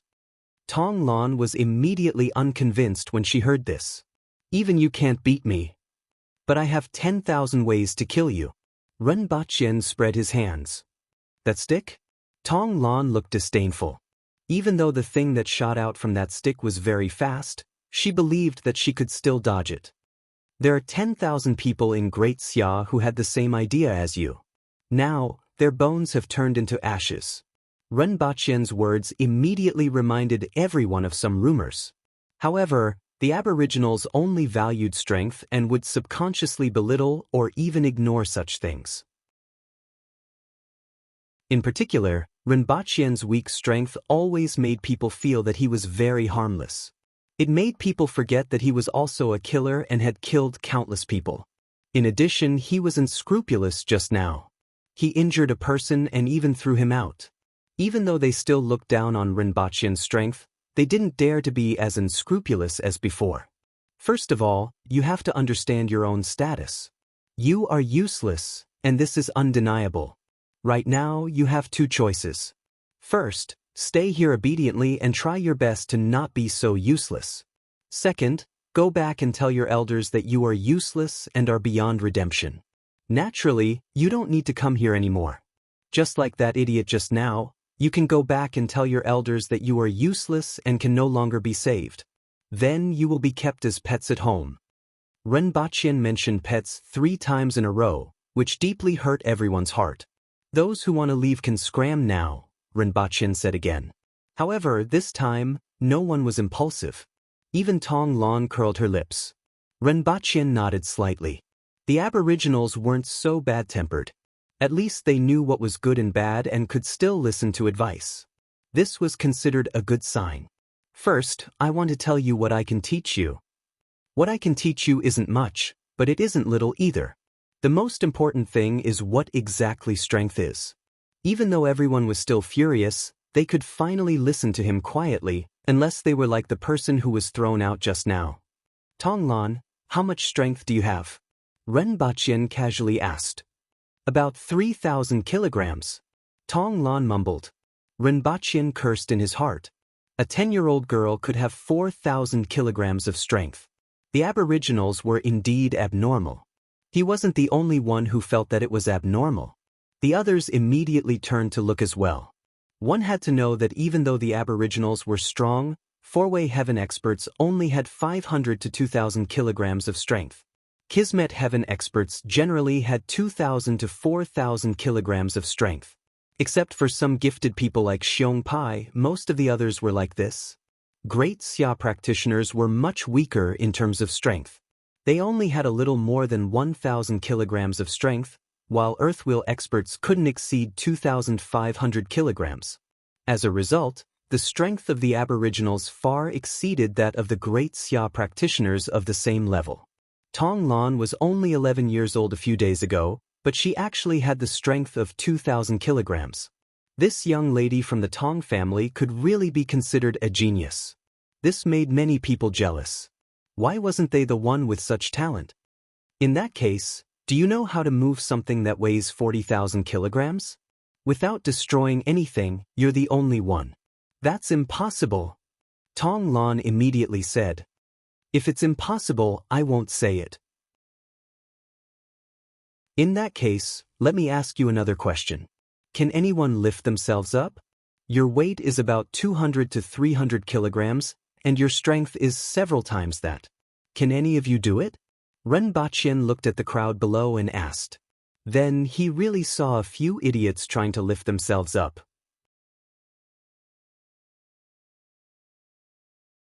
Chapter 301. Why can't you lift yourself, who weighs 200 to 300 kilograms? It seems like a simple task, but none of you can do it. Ren Baqian looked at the crowd. There were 49 students, 34 boys, and 15 girls. They ranged from 13 to 18 years old. Ren Baqian saw that everyone was looking at him doubtfully after they tried it.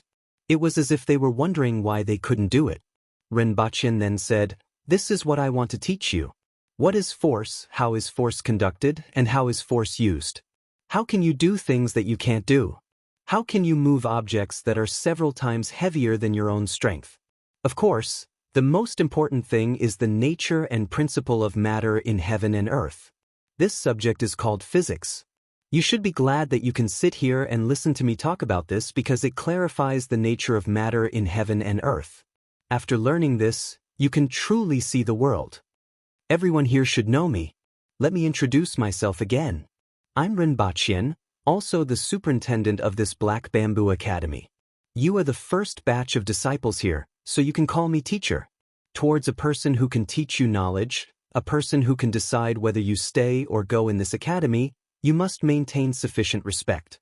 At the same time, as a pioneer in knowledge and someone who knows more than all of you combined, you must also maintain sufficient respect.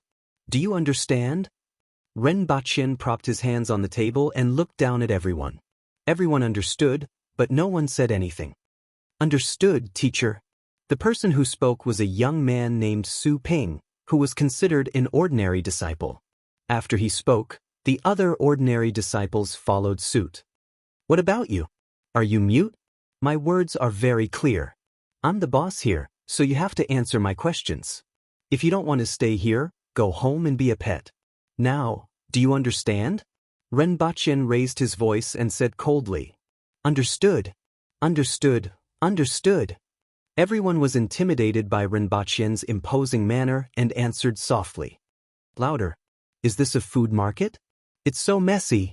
Ren Baqian frowned and looked dissatisfied. Understood.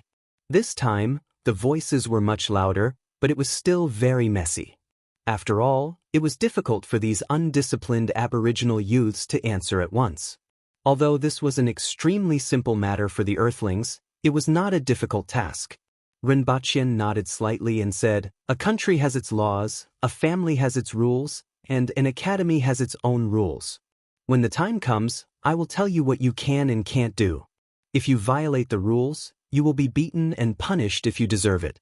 In serious cases, you will be expelled from the academy, just like that idiot just now.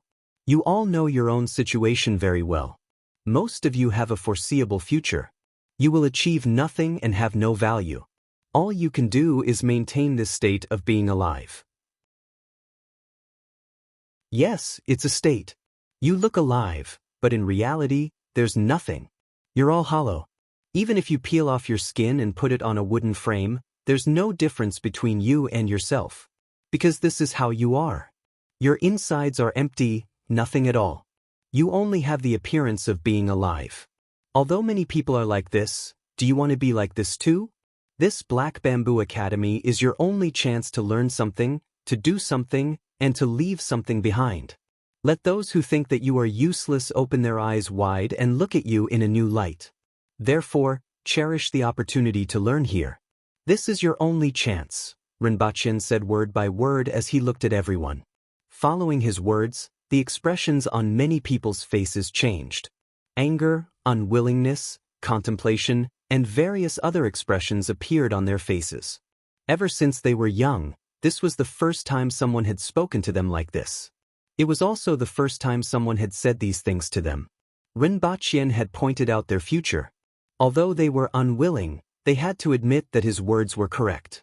It was just like what he said. Only two people were different from the rest. One was Tonglon. She turned her head to look at everyone's expression, then looked at Rinpoche before turning her head to look at everyone again. It was as if the expressions on everyone's faces were very interesting to her. The other was Shurgan. His eyes were dull, and it was obvious that he was daydreaming. Rinpoche waited for everyone to digest what he had said before continuing. Every day, school starts at 7 a.m. and ends at 2:45 p.m. Lateness is strictly prohibited. There are 4 classes every day, and there will be a 15-minute break between each class. Currently, there are 4 subjects. The first one is language. The language that you are currently learning is too complicated and needs to be simplified. This is the simplest subject, but it also includes basic moral and quality education. A civilized society is bound to be orderly and has a certain moral standard. Moral standards are often higher than the law. Just like not bullying the old and the weak, this is the most basic moral standard. The second subject is mathematics. I don't want to see you counting with your fingers for addition and subtraction of more than 10 digits. You only have 10 fingers, which isn't quite enough. The third subject is physics, which is what I just said. It is the natural science that studies the most basic structure of the material world, the most common interactions, the most general laws of motion, and the experimental methods and thinking methods used. The fourth subject is chemistry, which is also a natural science. It mainly studies the composition, nature, structure, and laws of change of matter, as well as the creation of new matter.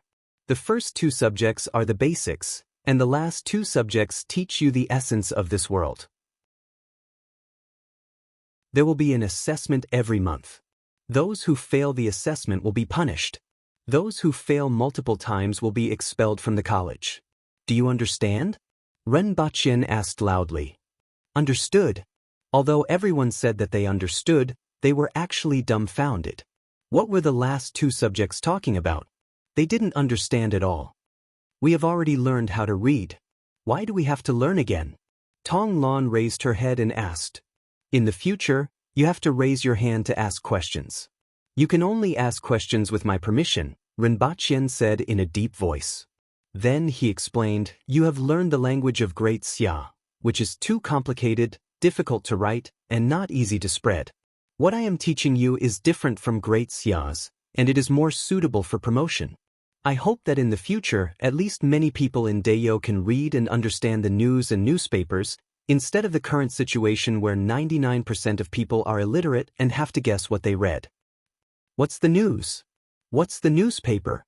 The little girl continued to ask. The news is something that happens in this world. It is recorded so that everyone can know about it in a timely manner. As far as the situation in Great Xia, as near as what happened in Lan City, as far as national affairs, various government decrees, and as low as the fight between your grandfather and Sir Chin in the brothel last night.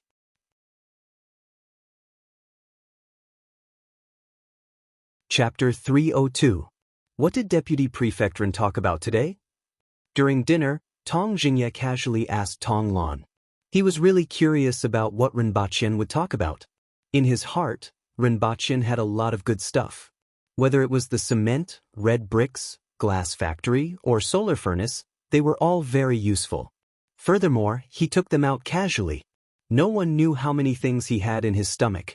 At the very least, he didn't know about the colorful things that he saw in Yangshin Palace Hall. There were also the 2 floor lamps of the Empress, the sofa in Yangshin Palace Hall, the computer that could emit sound, and the ice that was made from ice.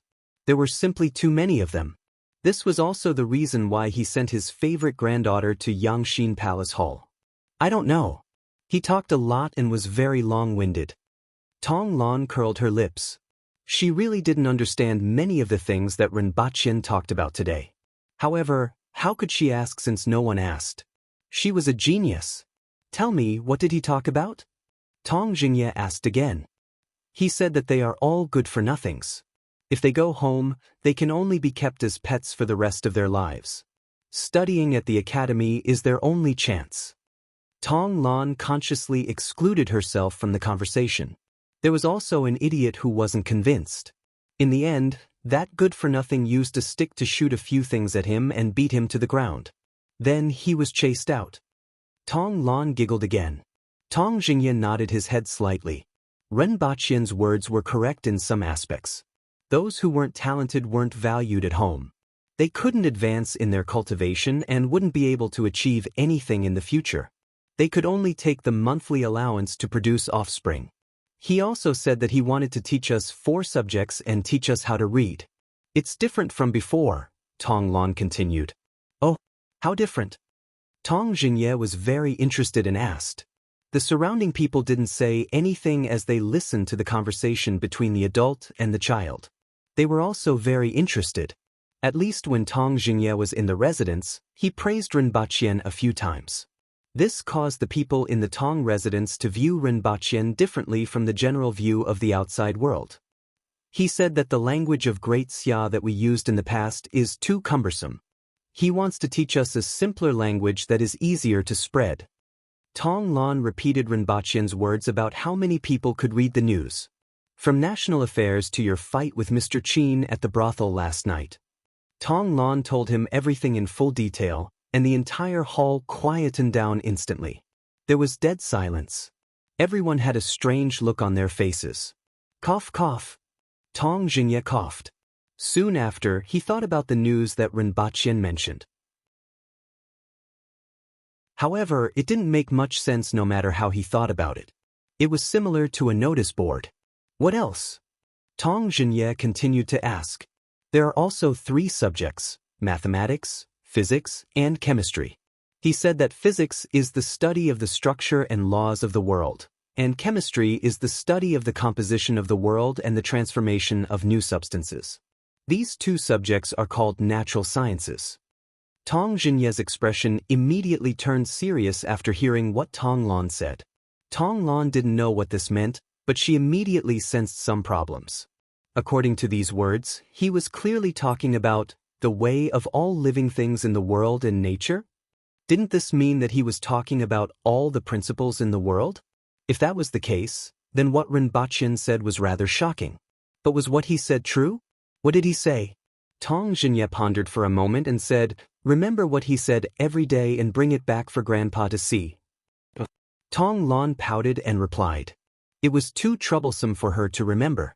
She felt that she was in big trouble. On this day, there were many people who had the same conversation. Many of them didn't care about what Renbaqian said at first, but after listening to others, they paid attention. After all, Renbaqian's words were too scary. Studying the structure of the world, its composition, laws, and the transformation of new substances. No matter how they heard it, it wasn't an ordinary thing. The way of all living things in the world and nature. Many people immediately thought of the legendary way of heaven. How could they not care about it? At this moment, the Empress was curled up on the sofa. Renbaqian was sitting on a small stool outside the courtyard of Yangxin Palace Hall. There was a bonfire in front of him and a rack on top of it. Renbaqian was roasting a leg of lamb. One hand was shaking the stick while the other hand was cutting the leg of lamb. In the past, Renbaqian always thought that there was nothing that couldn't be solved with a barbecue. If there was, then he would have too. However, there weren't any lamb skewers here. He could only rely on himself. He slowly roasted a lamb for 2 hours. The smell of the roasted meat had already spread to Yangxin Palace Hall. The Empress sniffed, turned her head to look in the direction of the main hall's entrance, and continued to watch a television series. Just when the Empress's patience was about to run out, Renbaqian came in with a basin. It was emitting an extremely fragrant barbecue aroma that made people salivate.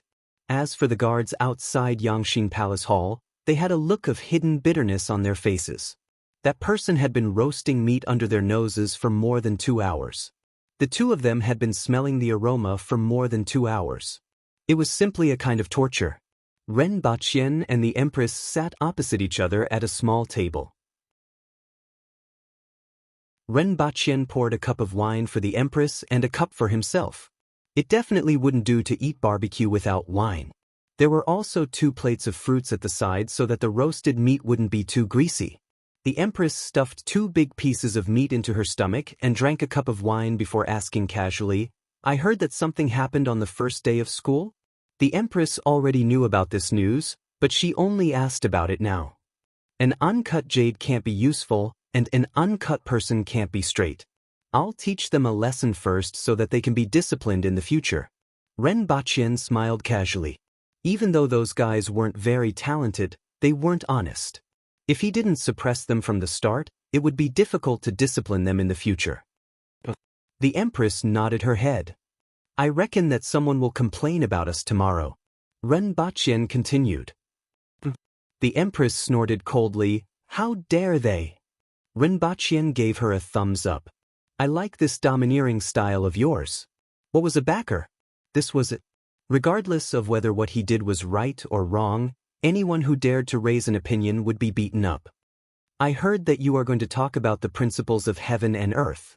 I'm very happy. Even though the Empress's tone was flat, there was still a hint of happiness in her words. This was because she knew that what Ren Baqin was going to talk about could really advance the development of Dayo, was the foundation of that world, and was truly important. She was very happy that Ren Baqin was willing to teach these things to others. This was because she was the Empress of Dayo, and she would never only think about one family or one place. I have said before that I will make Dayo what you want it to be. Ren Baqin raised his cup from a distance and drank it. The Empress's eyes curved when she heard this. Ren Baqin took out a blue flower from his sleeve and placed it on the table. I see that many flowers have withered recently, but only this flower has been blooming all along. I feel that it is like you, it will never wither. When other flowers bloom, it will overshadow the others. When other flowers wither, it stands out. The Empress picked up the flower and looked at it. Then she pinned it on her clothes and said faintly, this flower's name is Qingyang. It will only wither during the cloudy season before it blooms again. When it withers, even the heavens can't bear to part with it, so they shed tears. And when it blooms again, the heavens will also show their happiness. Ren Baqin continued the Empress's words. He gave himself a thumbs up in his heart. Coaxing a girlfriend required strength. Seeing the Empress wrinkle her nose, Ren Baqin knew that she was very happy. This was a small action of hers. Wrinkling her nose meant that she was in a good mood and very cheerful. And raising her eyebrows meant that she wanted to kill someone. If the Empress was happy, he would also be very happy. Emotions were contagious, whether it was happiness or sadness. Looking at that exquisite face, which was still full of heroic spirit after letting go of her coldness, but also had a unique charm that was unique to her, Ren Baqin felt that if he could live for 200 years, he would definitely coax her for 176 years. Those 24 years were the days before him.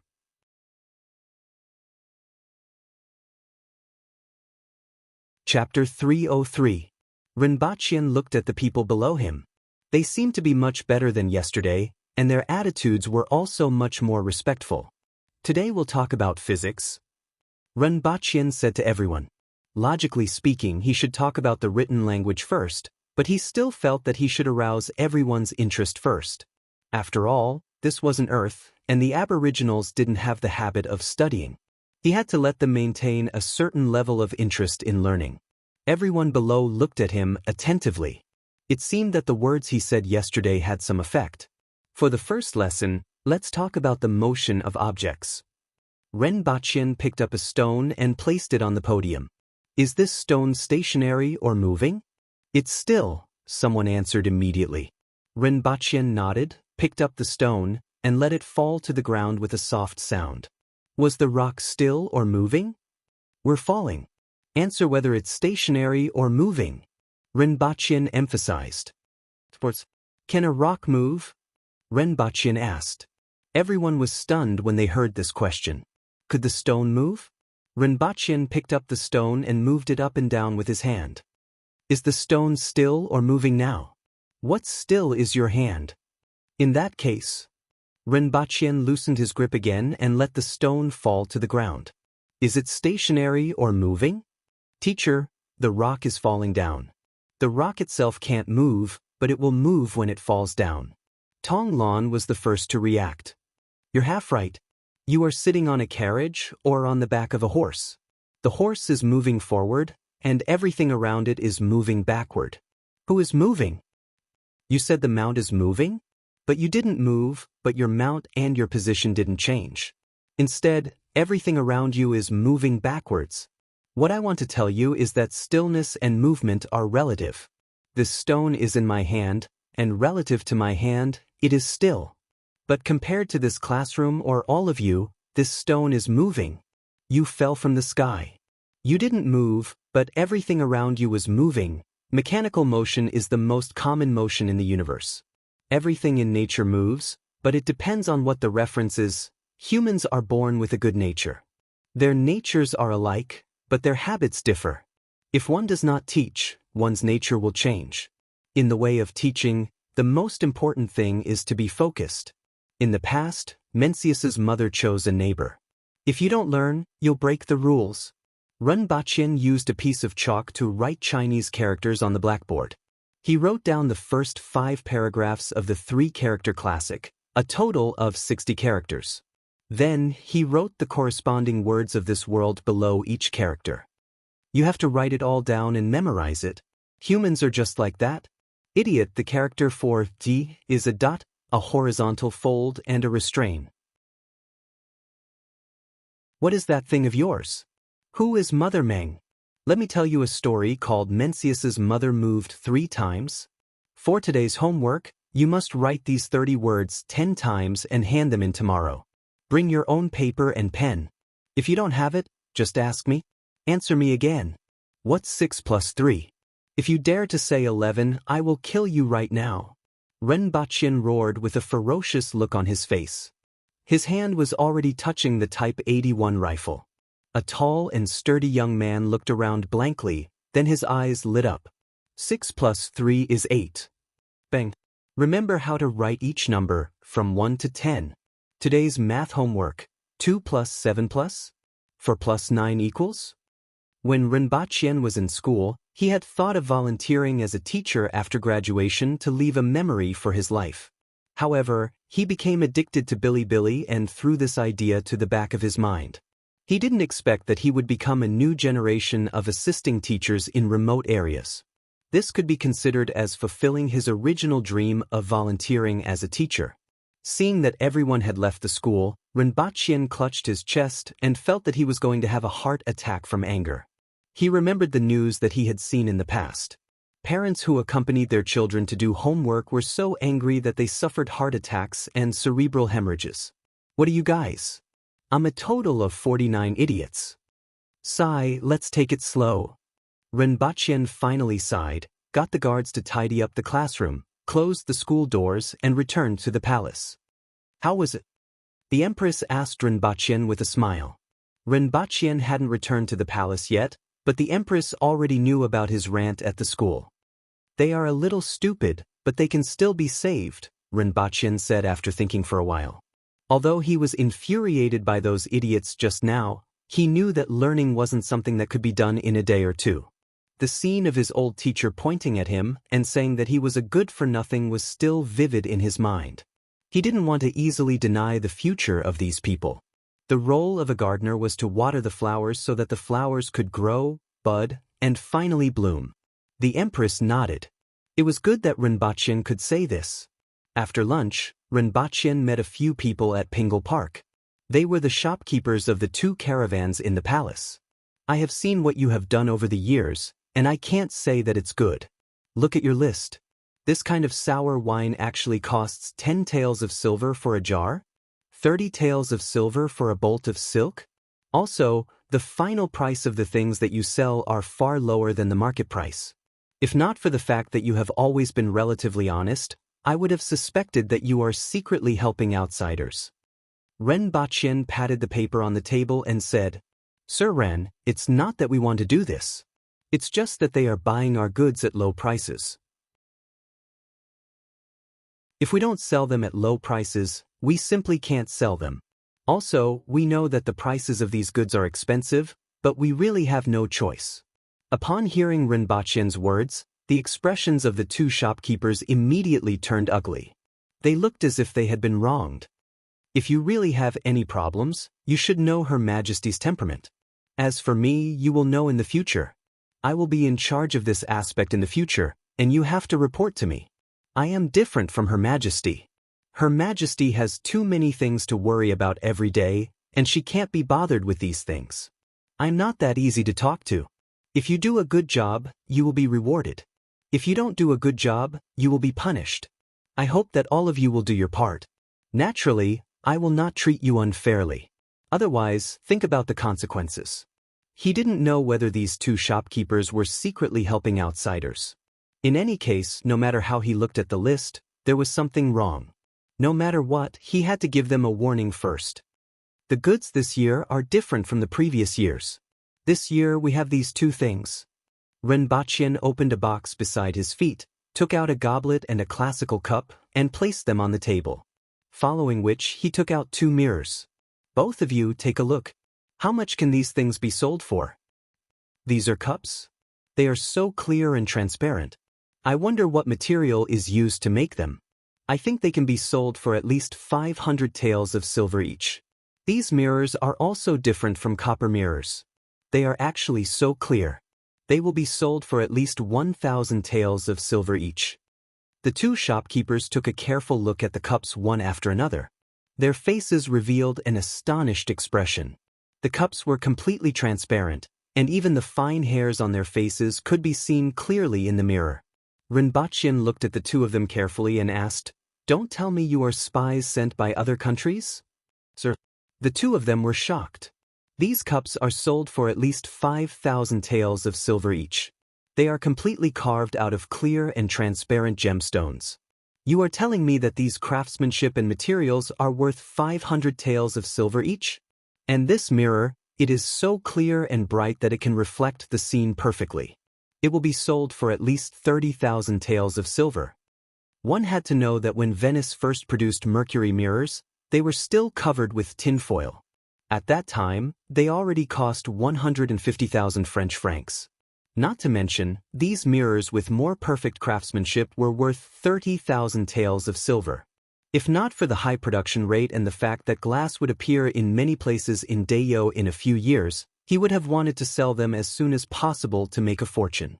He even wanted to raise the price a little. "Sir, no one will accept this price," the two shopkeepers whispered. "Are you fools?" Renbachien almost poked their heads with his finger. "There are many brothels in those two countries, right? Find the best brothel and give them a sum of money. Let their most popular courtesan hold 2 cups and auction them on the spot. The highest bidder wins. Let me tell you, brothels are the places with the most childs. They are also the places that can fetch the highest price. Sell a pair of cups in one place and then sell them in another city. The brothels are easy to deal with. Give them 1,000 taels of silver and all the money will go to us. Otherwise, we can split the profits with them. If not, give them 500 taels of silver. During the auction, the starting price will be 5,000 taels of silver. We will give them the extra money. Do you think they will agree? Or you can find an influential child and give him a pair of cups. The request is nothing else but for him to introduce this item to others. When the time comes, you will give him a commission. For each cup that he sells, you will give him another 500 taels of silver. Once you have made a name for yourself, there will naturally be people who will take the initiative to buy it from you. As for this mirror, you have to remember this saying, love lasts forever, and the silver mirror will last forever. This mirror is the best token of love to give to your sweetheart. As for those who have been married before, what else in this world is more precious than a mirror that can reflect your own appearance? Men's mouths are all fake. Only this mirror will not lie to you. Renbachien gave the two of them a sales lesson for 4 hours in a row, and both of them were dumbfounded after listening to him.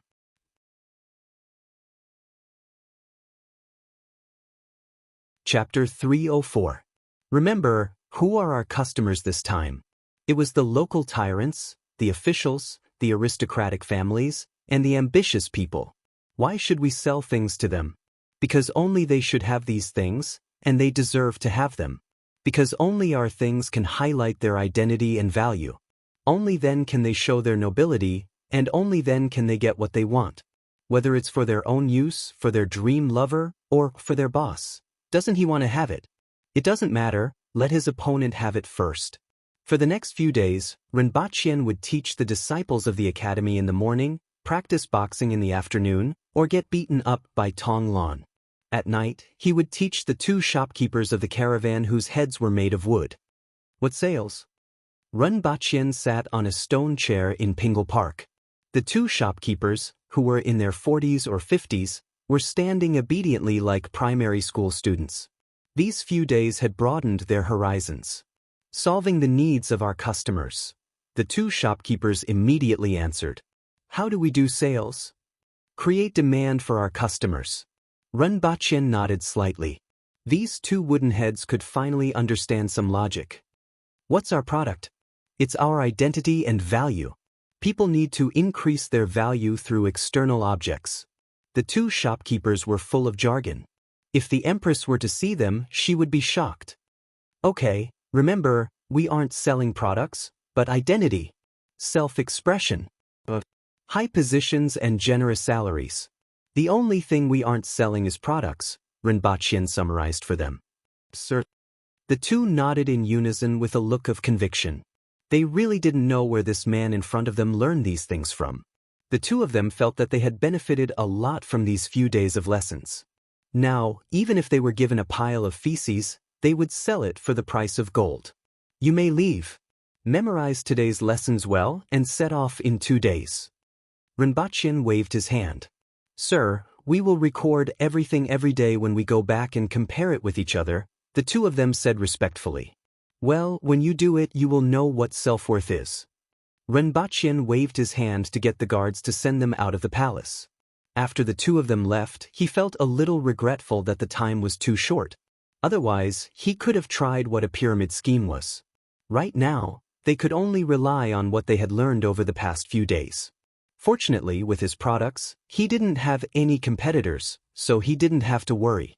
Even if there were some twists and turns, he believed that the two of them would give him a satisfactory answer. The goods he had prepared were 2,000 goblets, 2,000 vintage cups, and 1,000 silver mirrors. However, it wasn't all at once. Instead, it was divided into 4 trips. The first time, the quantity was the least, and the second time, the quantity gradually increased. Of course, the price was the highest for the first time, and then it gradually decreased. His goal was to earn more than 30 million taels of silver from Dayo and the Yun nation for this batch of goods. This was a huge sum of money for Dayo. Great Xia's annual treasury revenue was 100 million taels of silver, the Yun nation's treasury revenue was 31 million taels of silver, and the Qin nation's treasury revenue was 22 million taels of silver. As for Dayo, which was equivalent to the combined size of the Yun nation and the Qin nation, its annual treasury revenue was only 7 million taels of silver. Half of the income came from the remnant citizens of the Hao nation in the southern region. Out of these 7 million taels of silver, 3 million taels of silver would be spent on military expenses every year. For an army of 100,000, excluding food and some basic armaments, each soldier would only receive 12 taels of silver a year, which was equivalent to 1 tael of silver a month. One had to know that the weakest soldier in Dayo was at the man-will level. In other countries, the same level of strength would receive at least 6 to 10 times the salary. It was no wonder that the protectorates of Dayo were reduced to relying on the income from brothels to supplement their income. As for the remaining 4 million taels of silver, it was used for the salaries of all the officials in Dayo, the monthly salaries of the craftsmen and odd-job workers, city repairs, and so on. There was almost no surplus. As a result, Dayo basically didn't have any spare energy to build infrastructure. Even the official roads were only flattened with dirt. The imperial treasury had been buying weapons to replenish the army year after year, and basically didn't have much money left. The additional 8,000 taels of silver for cultivation had shrunk the Empress's treasury by a large margin in 3 months. At most, it could only last for another 3 months. Rinpoche's monthly cultivation expenses were about 50,000 taels of silver.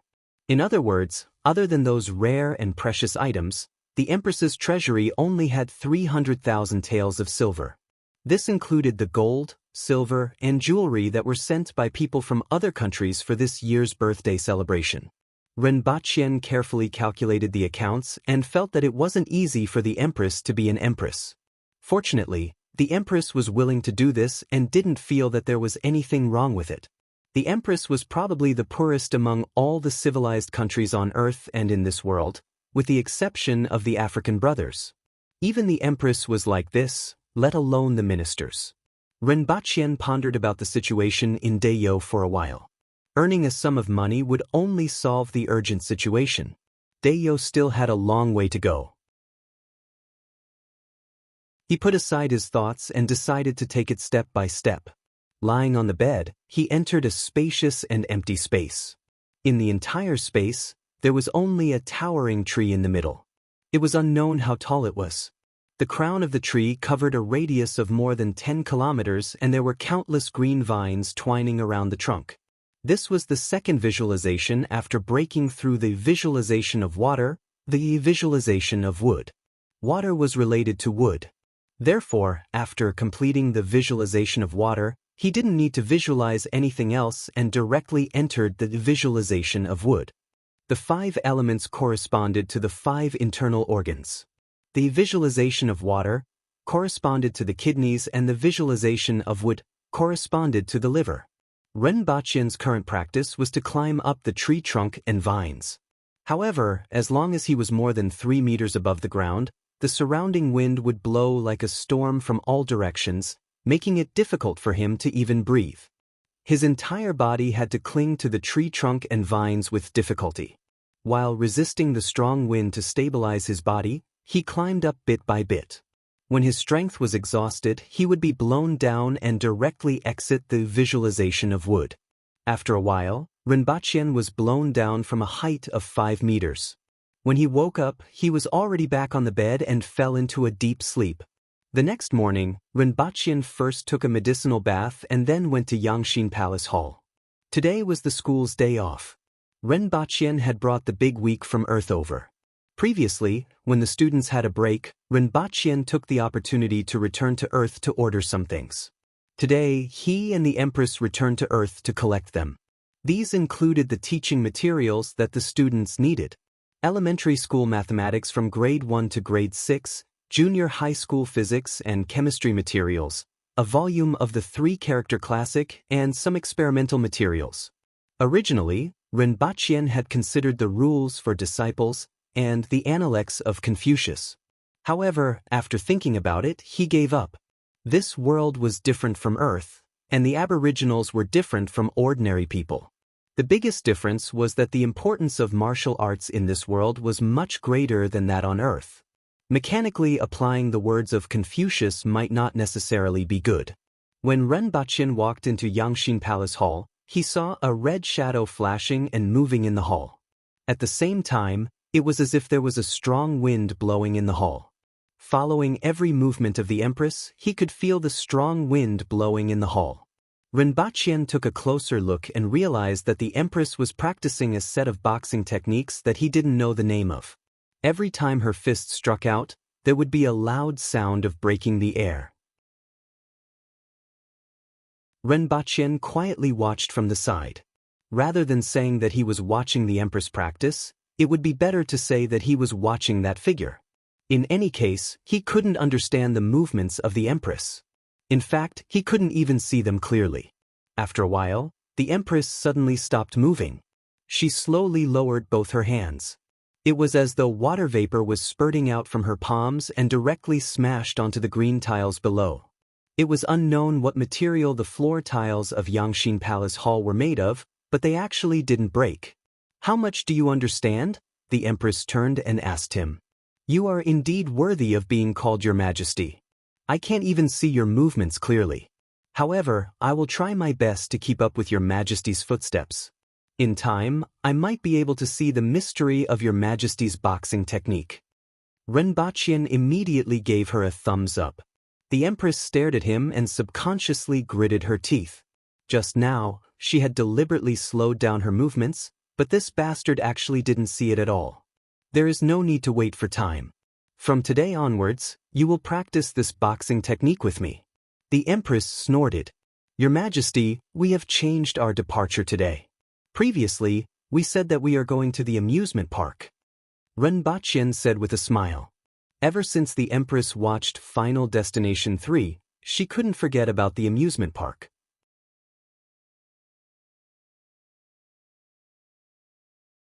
Chapter 306.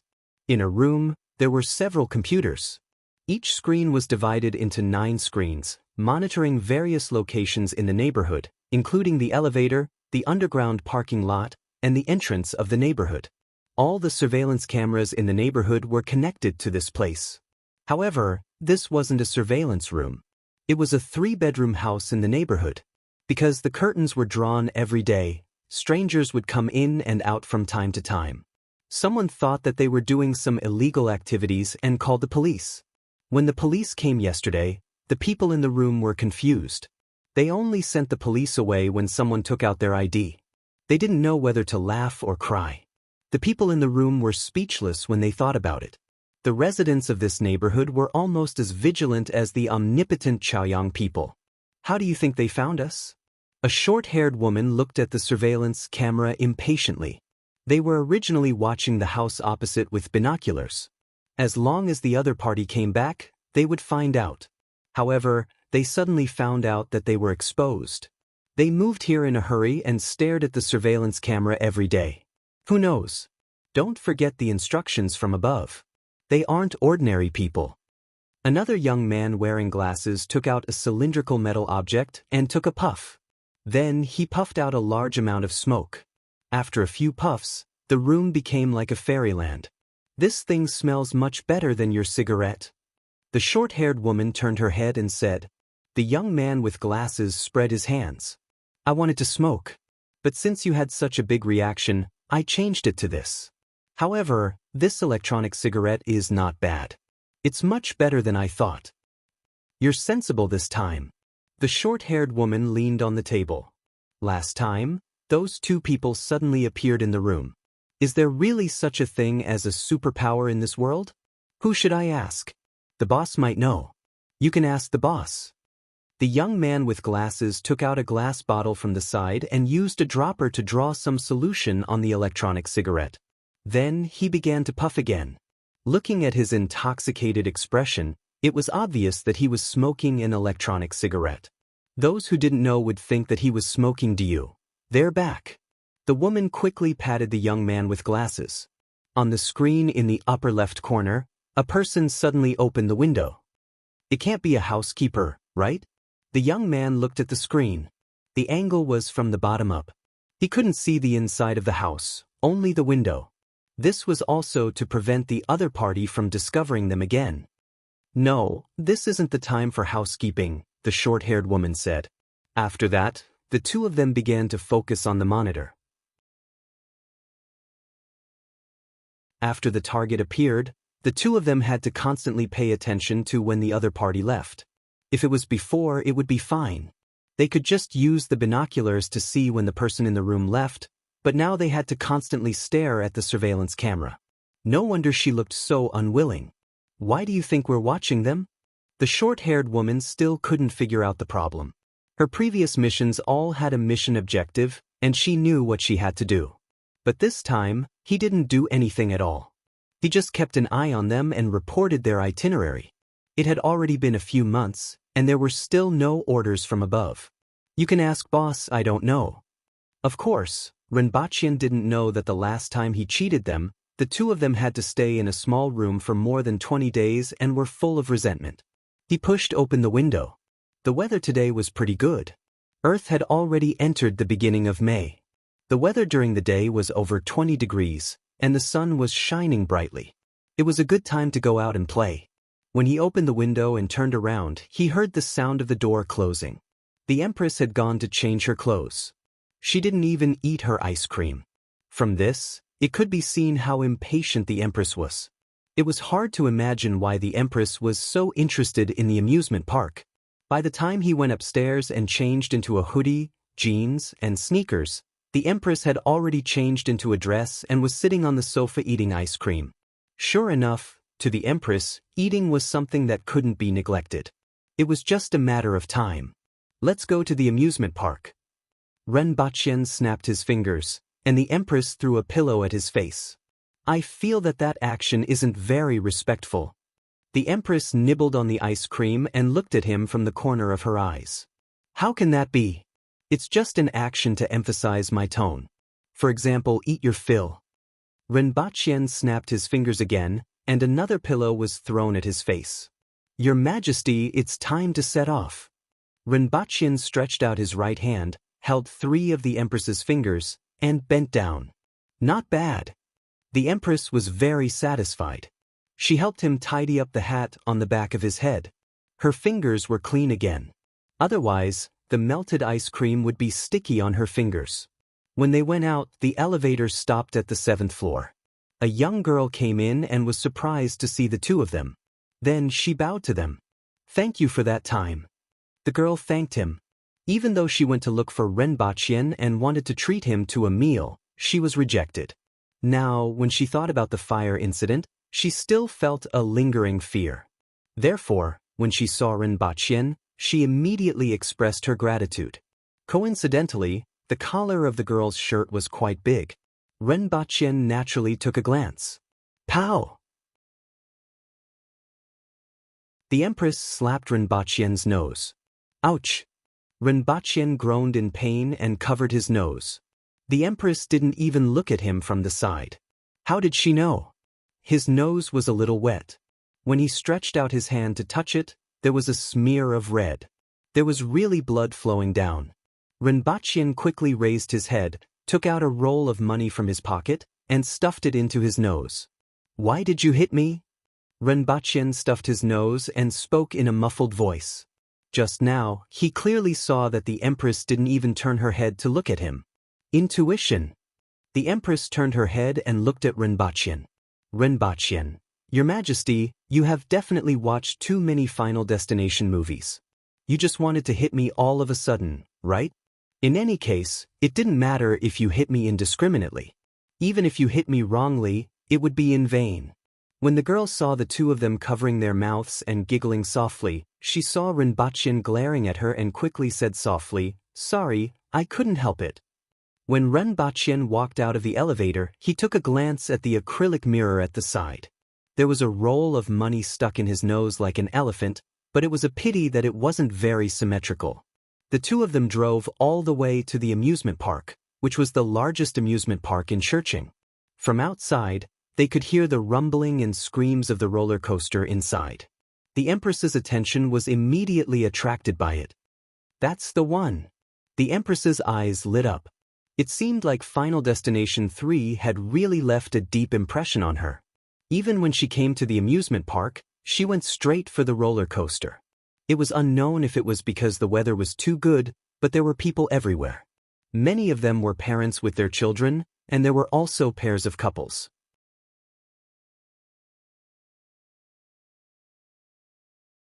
Chapter 307. Even though the amusement park wasn't crowded, there were still quite a lot of people. In particular, there were more people in front of the roller coaster. After all, there weren't many things for adults to play in this amusement park. The 2 of them queued for more than half an hour. The Empress was eating ice cream as if nothing had happened while Renbachien was playing with his phone with one hand and holding the Empress with the other. Will there be any problems? The Empress suddenly asked. Renbachien looked at the Empress and had a bad premonition. Normally, the probability of a roller coaster malfunctioning was similar to that of a plane crashing down. However, the Empress couldn't forget the performance of the Return of the Grim Reaper and suddenly said these words. He was afraid that even if there weren't any problems, she would still create problems. A certain great man once said, if there are difficulties, you have to face them. If there aren't any difficulties, you have to create them. The Empress couldn't possibly be doing this to satisfy the excitement of imitating a movie, right? Actually, I have a fear of heights. I will wait for you below. Renbachien saw that the people in front had already started to enter. After saying this, he turned around and was ready to stop the roller coaster at any time. The Empress moved faster than him and grabbed his collar. No matter how hard he struggled, he couldn't escape. Are you going to leave me alone? The Empress asked. She pointed to the surroundings and saw that there were only 2 people in pairs.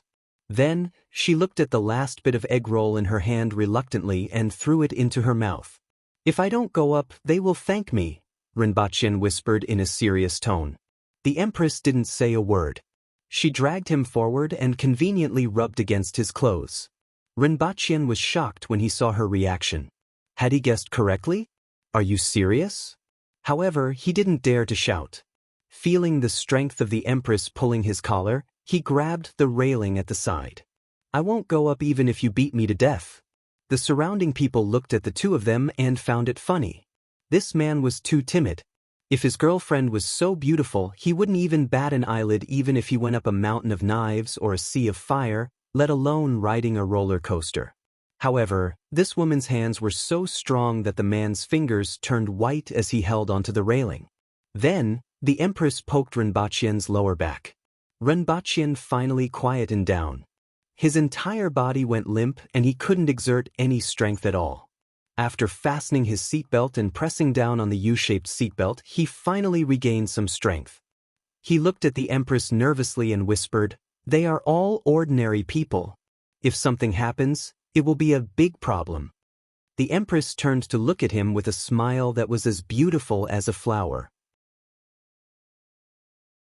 "It's okay, I'll be gentle." Rinpoche was about to spit out blood. Anything that happened on the roller coaster would be a big deal. What was the use of being gentle? These words were not comforting at all. Rinpoche observed 3 minutes of silence for the people on the roller coaster and hoped that nothing serious would happen later on. Following the ringing of the bell, the roller coaster began to move forward slowly, and Rinpoche's heart began to race. At first, it was still all right. The speed was very slow, and it kept moving upwards. Rinpoche felt a little dizzy looking at the ground below him. Rinpoche's heart began to beat faster as the roller coaster rapidly descended. As the roller coaster moved at a high speed, it made a 360-degree turn in the air from time to time. Rinpoche gripped the seatbelt tightly and let out a miserable howl. Ah dash! Bang! Rinpoche suddenly heard such a sound. Before he could react, his entire body began to lose gravity. If it wasn't for the fact that he was still holding onto the seatbelt with both hands, he would have been flung out. However, the seatbelt was now being lifted up. *CK. Rinpoche was really howling this time around. Help! His miserable howl could cover half of the amusement park. He thought that the Empress would tamper with the roller coaster, but he didn't expect her to tamper with his seatbelt. Fortunately, the Empress's small hand grabbed onto Rinpoche's clothes at the waist, which made him feel relieved. Then the Empress actually let go. She let go. She let go. Rinpoche was going crazy. She was trying to murder her husband. At this moment, the seatbelt was completely unbuckled, and the seatbelt on his body was also broken. Rinpoche held onto the seatbelt tightly and looked like a kite fluttering in the wind. Then, the Empress suddenly extended her arm and grabbed his wrist, making him feel a little safer. However, at the same time, the Empress's other hand gently knocked on the seatbelt, and the metal seatbelt immediately broke. Rinpoche held onto the broken seatbelt with both hands and was fluttering in the wind while being held by the Empress. Rinpoche's howl became even more miserable. At the same time, many people below also realized that there was a problem with the roller coaster, and many people cried out in alarm. In the eyes of outsiders, the boyfriend's seatbelt broke, and his girlfriend held onto him tightly without letting go. Such a scene that always appeared in movies appeared in front of everyone's eyes. How touching was this scene? Many people below took out their phones and started to take pictures. At the same time, they felt that they had no regrets in life with such a girlfriend. However, at this moment, Rinpoche even had the intention to kill someone. At this moment, the roller coaster's controller realized that there was a problem and hurriedly slowed down and stopped the roller coaster. Then, everyone was hung in the sky. However, Rinpoche was especially miserable at this moment. One of his hands was tightly held by the Empress, and the other hand was tightly holding onto the body of the car. With more than 600 kilograms of strength, the car was almost out of shape, but he didn't let go at all. Finally, he was rescued with great difficulty, and Rinpoche was about to go crazy from anger. Although he had the strength to ensure that even if the seat belt was unbuckled, he would still be able to hold onto the shoulder straps and not fall, but he couldn't play like this. He had acrophobia. Sir, I'm really sorry. Do you want to go to the hospital first? The person in charge is on the way here. A staff member at the side hurriedly came forward to welcome him. Ignore me. Renbachian's face was full of irritation. Even a clay figurine would have some anger. Renbachian felt that he needed to express his attitude. Ever since he was rescued, he had been putting on a straight face. After the Empress came down, he didn't look at her and only said, I don't want to play anymore. Let's go back. Even a blind person could hear the coldness and resentment in his voice. It's indeed meaningless. The Empress propped her chin with one finger and turned her head to look at her surroundings. This roller coaster was more boring than she had imagined, but she still wanted to go to some other places to play. However, seeing Renbachian's completely different tone, she first blinked her eyes and then looked pensive. There were actually many people at the side who applauded the Empress and praised her for holding on to her boyfriend tightly and not letting go. Renbachian felt even more depressed. After the two of them walked for a while, the Empress's cold and puzzled voice sounded, Are you angry? Very angry. Renbachian lowered his head to look for money on the ground and didn't look at her. Look at me. The Empress grabbed his arm. Renbachian turned his head to the other side. Then, a soft hand pulled his chin back. The Empress's eyes were always bright, clear, and pure like a lake, but at this moment, they were somewhat flickering. Looking at the resentment on Renbachian's face, the Empress blinked her eyes and pulled Renbachian's face closer to her. She kissed him. It was a little cold, very soft, and had an alluring fragrance. Renbachian felt his heart beating like a pile driver. Thump, thump, thump. What kind of situation was this? Renbachian's eyes widened. The Empress blushed from her ears to her face. She lowered her head slightly and didn't look at his eyes. Her eyes were filled with embarrassment. Since you already know your mistake and have reflected deeply on it, let's go for another spin. Renbachian suddenly felt that it was just a roller coaster. It wasn't impossible to consider going for another more exciting ride.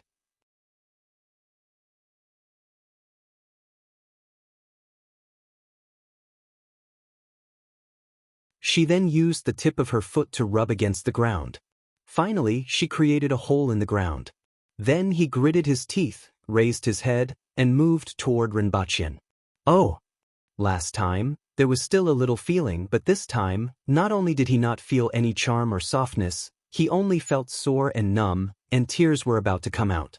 He didn't know if it was intentional or not, but the Empress's nose directly bumped into his. It looked like a light bump, but the strength of the Empress's body was comparable to that of steel. She didn't feel anything at all. Renbachian immediately covered his nose and tears welled up in his eyes. His nose was bleeding like tap water. A moment later, Renbachian stuffed 100 yuan bill into each of his nostrils and looked at the Empress with bright eyes. He made up his mind and kissed her. This time, the Empress wouldn't seriously injure him, right? As the saying goes, first time unfamiliar, second time familiar. Then, the Empress raised her chin slightly, and the two red ivory tusks that protruded from the nose directly poked the Empress's face. Renbachian covered his nose again, and this time, his tears really came out. This was the first time he knew how painful it was to have money stuck in his nose. I think I need to go to the hospital. At this moment, Renbachian's eyes were brimming with tears. He pulled the money out and threw it aside. His nose was extremely painful. Previously, it was only the bridge of his nose that hurt, but this time, it was the inside of his nose that hurt. He suspected that if he used more strength, the two bills would poke into his brain. At that time, his brain would really be filled with money. Seeing that Renbachian was really crying this time, the Empress blushed shyly and leaned over to give him a light peck on his lips. The blood that flowed from Renbachian's lips also stained her red lips. The Empress stuck out her tongue and gently licked her lips. Her face became even redder. Feeling the softness that he had just touched and looking at the Empress's actions, Renbachian suddenly felt that he could actually persevere for a little longer. Let's go to the overturning seas and rivers. Renbachian pinched his nose and pointed into the distance. It was just like when he pointed to the distance and said, Our journey is in the sea of stars. In his heart, He inexplicably thought of a famous musician who once said very artistic words. Life isn't just about the present, there are also poems and beautiful women. The overturning seas and rivers was also a large-scale amusement park. There was a rack that was 20 meters tall, and when people sat on it, they would be lifted up to a height of tens of meters. Then, they would rotate 720 degrees in the air for 2 rounds before being lifted up to another direction and rotated 720 degrees for 2 rounds. The excitement wasn't any less than that of a jump tower. One had to know that it was a 720-degree rotation from a height of 20 to 30 meters. Rinpoche felt that he had already given it his all today. However, the others didn't want him to give it his all. When the two of them arrived at the overturning seas and rivers amusement park, they realized that there wasn't a single queue in front of them. After all, there had already been 2 incidents at the amusement park today. How stupid would they have to be to continue playing such a dangerous attraction? Then, the staff member looked at Rinpoche, who had unwiped bloodstains on his face and body as if he had run from the scene of a car accident. All the large-scale attractions have been closed for inspection today. Closed for inspection? There's no other way. We can't play anymore.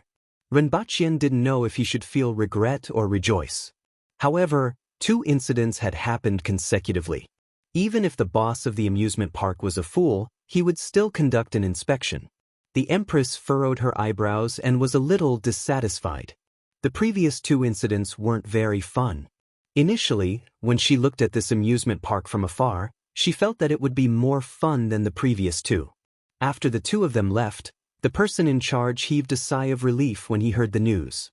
Just now, when he heard that the 2 of them were heading towards the overturning seas and rivers, he immediately asked someone to stop the equipment.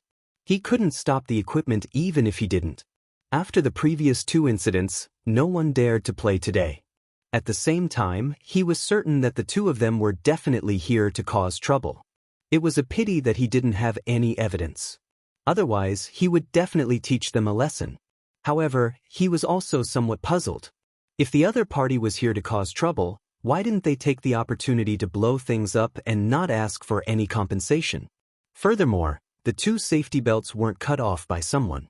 Instead, they seemed to have been cut off normally. The cut wasn't neat. These 2 points were what he couldn't understand. In any case, the reputation of the amusement park would definitely be tarnished this time. If these 2 incidents were to spread, it was unknown how many customers would be lost. At the very least, it would definitely be greatly affected before this incident was put to rest. Rinpoche and the Empress returned to the car. Rinpoche looked at the Empress beside him and had the urge to turn his head and kiss her. This was probably the meaning of the phrase, tasting the marrow. In particular, the previous 2 incidents were like a dragonfly skimming the surface of the water. He really wanted to have a good taste of it. Unfortunately, the Empress didn't know if she knew what he was thinking. She raised her hand and was ready to slap Rinpoche's face at any time. Of course, if she really wanted to slap him, Rinpoche wouldn't be able to react in time. This action of hers was more of a deterrent than anything else. Rinpoche grabbed her hand, put it in front of his nose, sniffed it, and gently kissed her fingers. The Empress's ears turned red again. Then she bashfully and flirtatiously slapped Rinpoche's nose.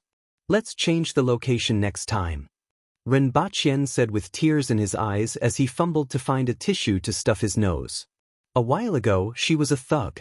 Why did she change to slap his nose today? "Your Majesty, where did you learn this from?"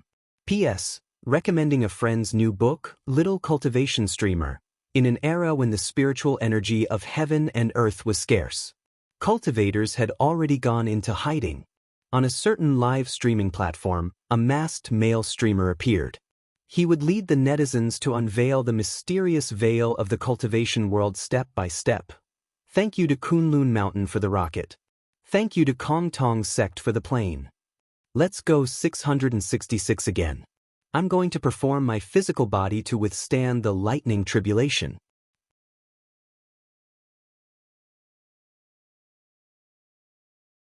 Chapter 309. After Rinpoche and the Empress left the amusement park, they found a place to have a meal. The place was quite exquisite. Halfway through their meal, they heard the sound of an eru coming from outside. It was played with a loud sound system. The tune was very familiar, and Rinpoche almost sang along. Back then, you wanted to separate, so we separated. Rinpoche was shocked. This was a divine tune.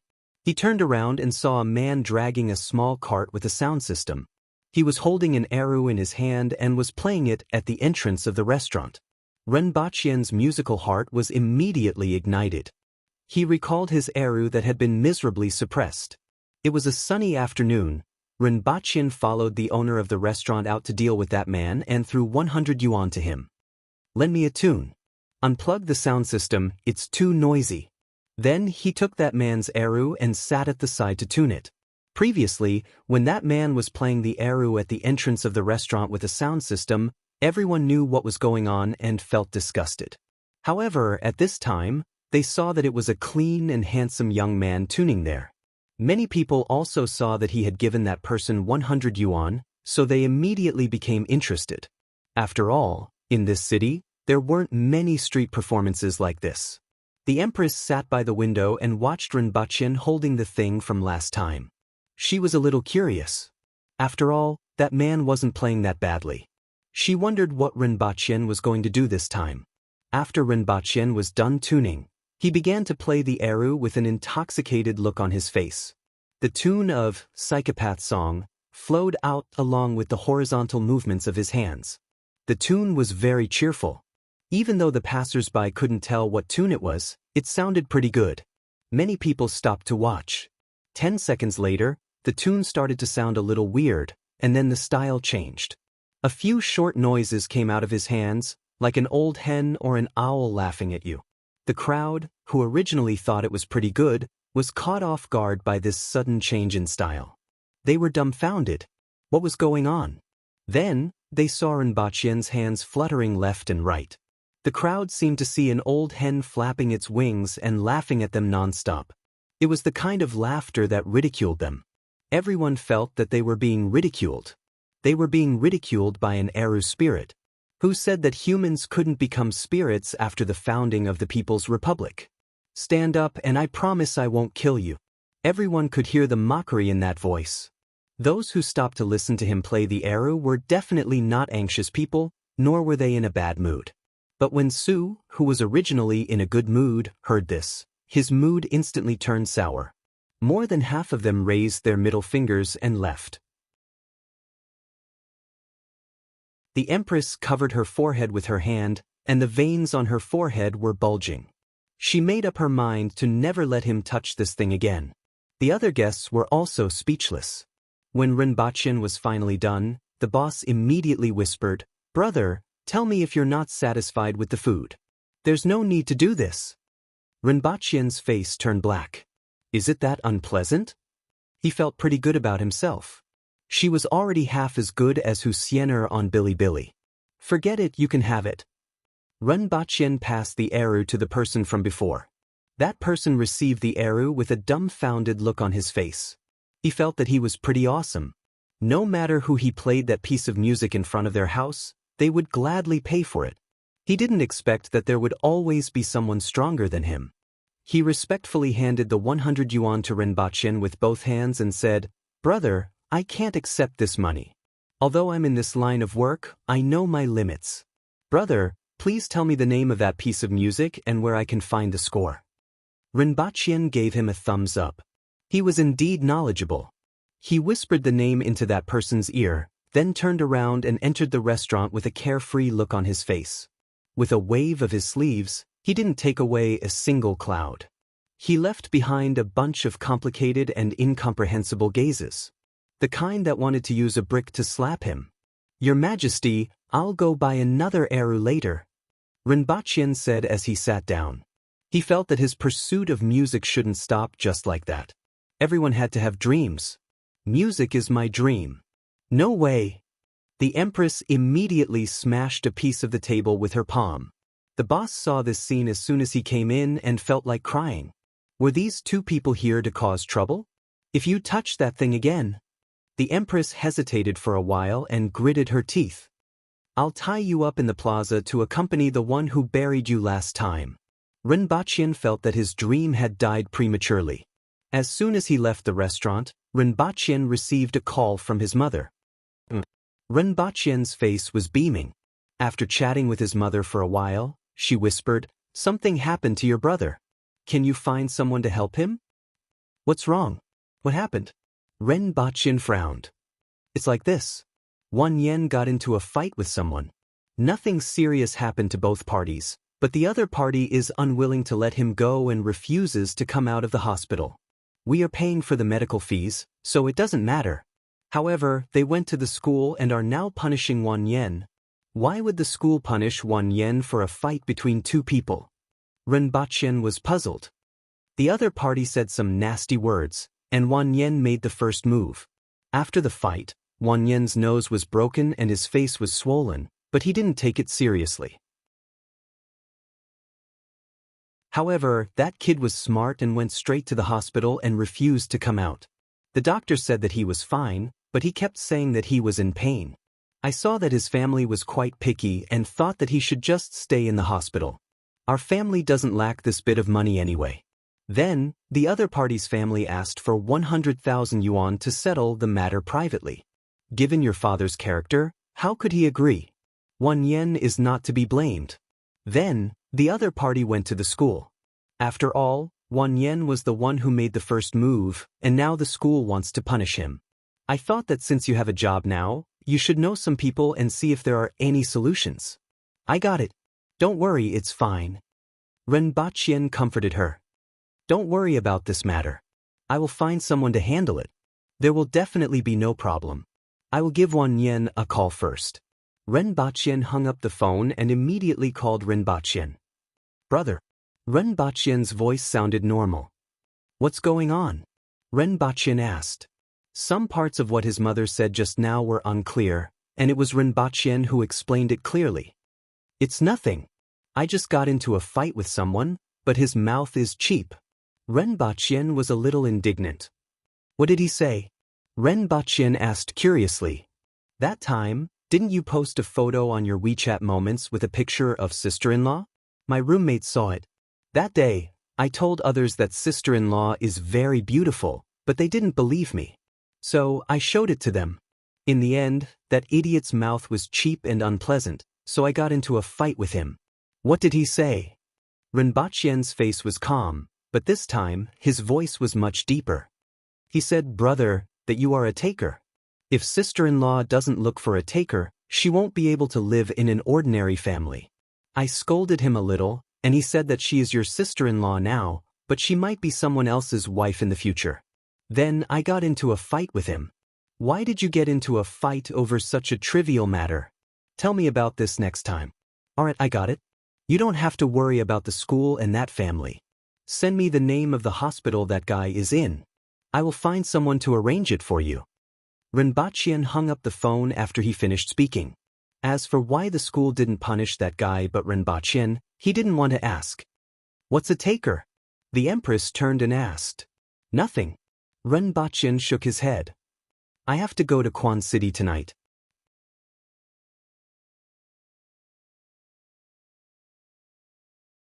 Chapter 310.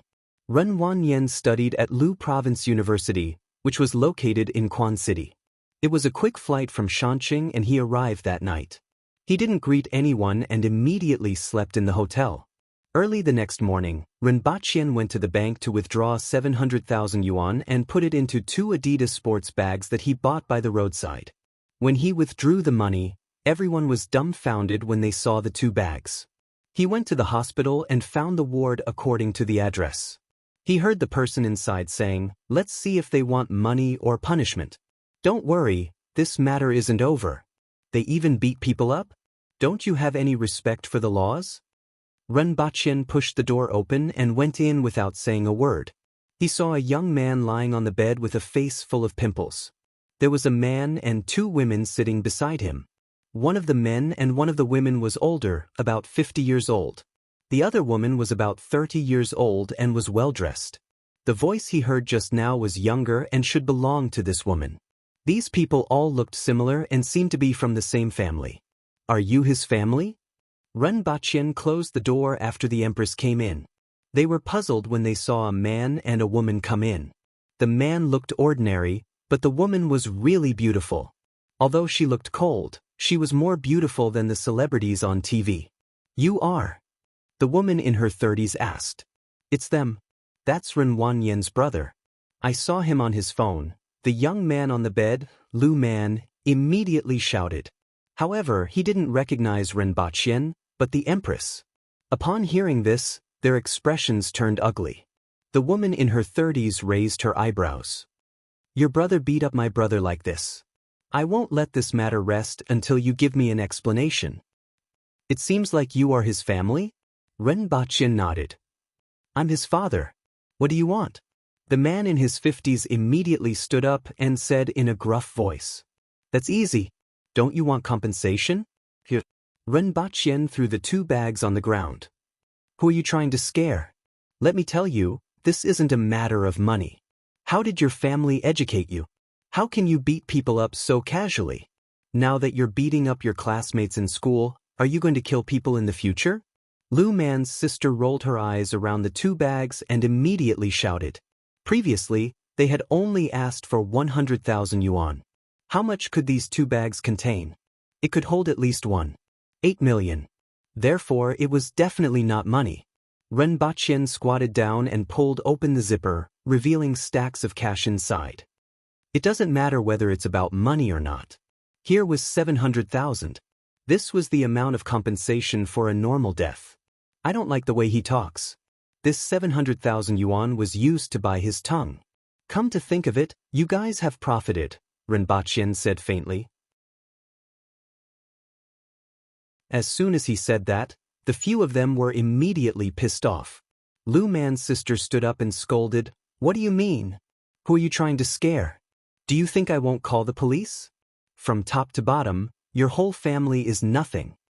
As he spoke, he took out his phone. Ren Baqian nodded. I'm going out for a while. If you guys want to call the police, just do so. I'll be back in a while. After finishing his sentence, he opened the door and left with the empress. After Ren Baqian left, Lu Man's sister was still scolding him. She took out a stack of cash from her bag and said, Who are you trying to scare with toy money? Halfway through her sentence, she couldn't continue. The money in her hand looked real no matter how she looked at it. She shone it under the sun. It wasn't toy money at all. It was real money no matter how she looked at it. What's wrong? Papa Lu asked when he saw that her actions and expression weren't right. This money seems to be real. Lu Man's sister whispered. That's impossible. How much is so much money? Papa Lu was shocked and quickly came over with Mama Lu to check. They looked at a few stacks in a row, and each stack was filled with real money. This time, the 2 of them were also shocked. It's real money. How much is there? I'm afraid there's more than the 700,000 yuan that he mentioned. Lu Man's sister whispered. What is he going to do with so much money? The few of them were shocked. Even Lu Man, who was lying on the bed, was shocked. She rolled out of bed, went forward to take the 2 stacks of money, and found that they were all real. This time, everyone was scared out of their wits. What is he going to do? Why don't we call the police? Mama Lu whispered. Papa Lu's face began to change. Didn't you say that his family is just an ordinary person? Lu Man's sister turned her head and looked at Lu Man, feeling a little apprehensive. If she didn't know that Ren Baqian's family was an ordinary person, she wouldn't have dared to do this. His brother seems to be the only one in his family. The one just now is a businessman and has some money. Lu Man also looked perturbed. These people were all ordinary people, and at most, they were a little unruly in their hometown. However, they were shocked when they suddenly encountered someone who threw 700,000 yuan on the ground and left. Even Lu Man's sister only had a few million yuan. After deducting the 2 houses, she only had a few 100,000 yuan in her hands, and most of it was in the stock market. Ren Baqian knew a few people in school and other places. He seemed to be powerful to his family, but that was all. Ren Baqian's actions gave them a fright. Lu Man's sister looked uncertain. She clenched her teeth and said, Let's wait and see what he has to say. Don't touch the money. After more than half an hour, Rinpoche pushed the door open again. Without waiting for them to speak, he directly pulled open the two bags, revealing the stacks of money inside, and threw the bags on the ground. Bang!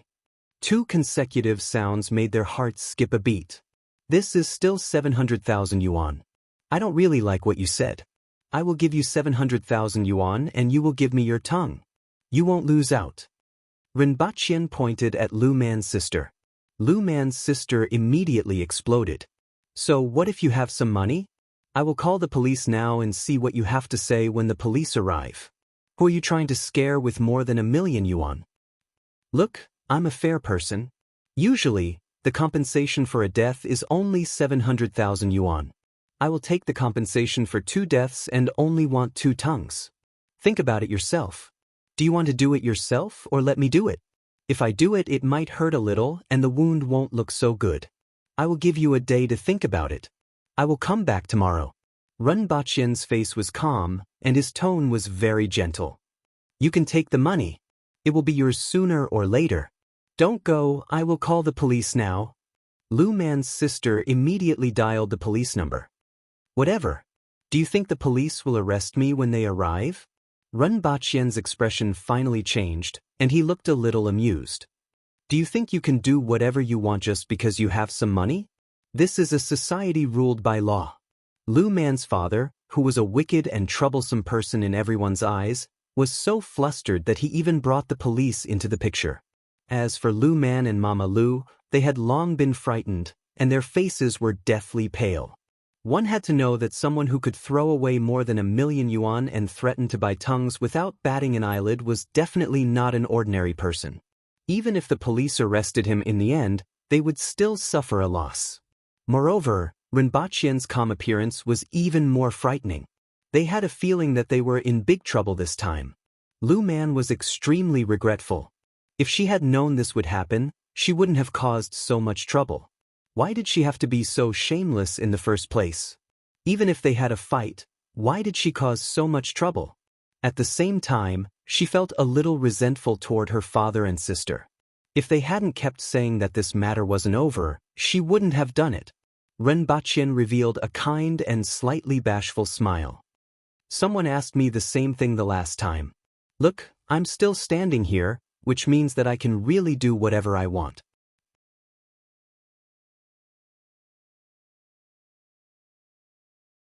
Chapter 311. The moment Rinpoche left the hospital, those people immediately exploded. The 4 bags were filled with money. There was a total of 1.4 million yuan in them. How could an ordinary person do such a thing and say such things? How could he be easy to deal with? Lu Man's face was pale and she was dumbfounded. What should we do, Xiaoqing? What do you think we should do? Mama Lu was frightened and didn't know what to do. Lu Man's sister, Lu Qing, was pale, but she still managed to maintain her composure in front of her family. Mom, don't say anything first. Let me make a few phone calls. Then, she made a phone call and explained the situation. As for the cause and effect of the incident, she naturally sided with her family. However, she told them about Rinpoche's attitude and the 1.4 million yuan. The person on the other end of the phone call was a grassroots cadre. He usually had some authority, but he wasn't stupid. He knew that this was a thorny matter and anyone who got involved would be jumping into a fire pit. How could someone dare to do such a thing without some backing? Even if it was a relative who encountered such a thing, they would avoid it as far as possible, let alone Lu Qing. After half a minute of silence, he said, I can't help you with this matter. It's better for you to apologize to the other party. After saying that, he hung up the phone. Lu Qing's face was gloomy. Apologize and admit her mistake? Should she apologize and admit her mistake just because the other party threatened her? Was there still any law in this world? Judging from the other party's current behavior, he definitely wasn't an ordinary person. However, she wasn't resigned to it. Before she could make a second call, the door of the hospital room was pushed open again. 2 young men came in. We are from the security department. What did the person who came in just now say? The 2 men asked after scanning the room. Security department? The few of them were baffled. What was the security department? Here are our documents. We need your help. Tell us everything that the person said and did just now. The two men took out their documents from their pockets, opened them, and waved them in place. Although Rinpoche was very important, his family wasn't closely monitored. After all, they had limited manpower and couldn't possibly use it on unrelated people.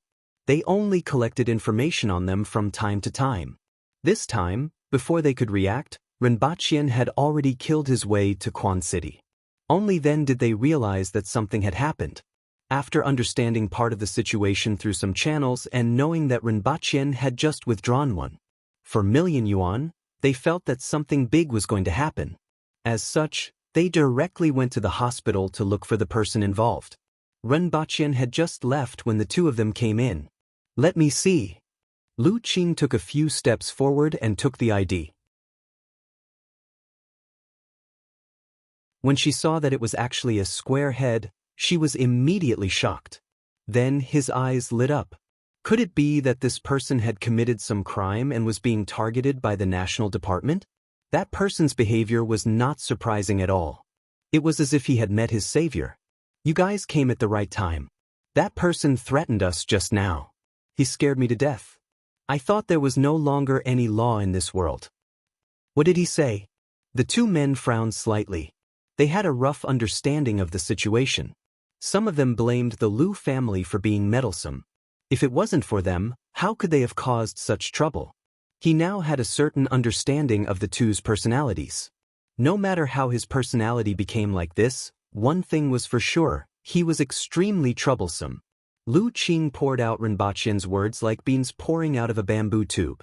She also added oil and vinegar at the same time. She was extremely skilled at doing this. Papa Lu also added in from time to time. The two of them further exaggerated the extent of Rinpoche's viciousness. Tell me, there's actually such a person nowadays? It was his younger brother who injured my younger brother, yet he still acted like this. I thought I had returned to the old society, Lu Qing said angrily. The two of them looked at each other and said, You guys wait here. You guys want to arrest him?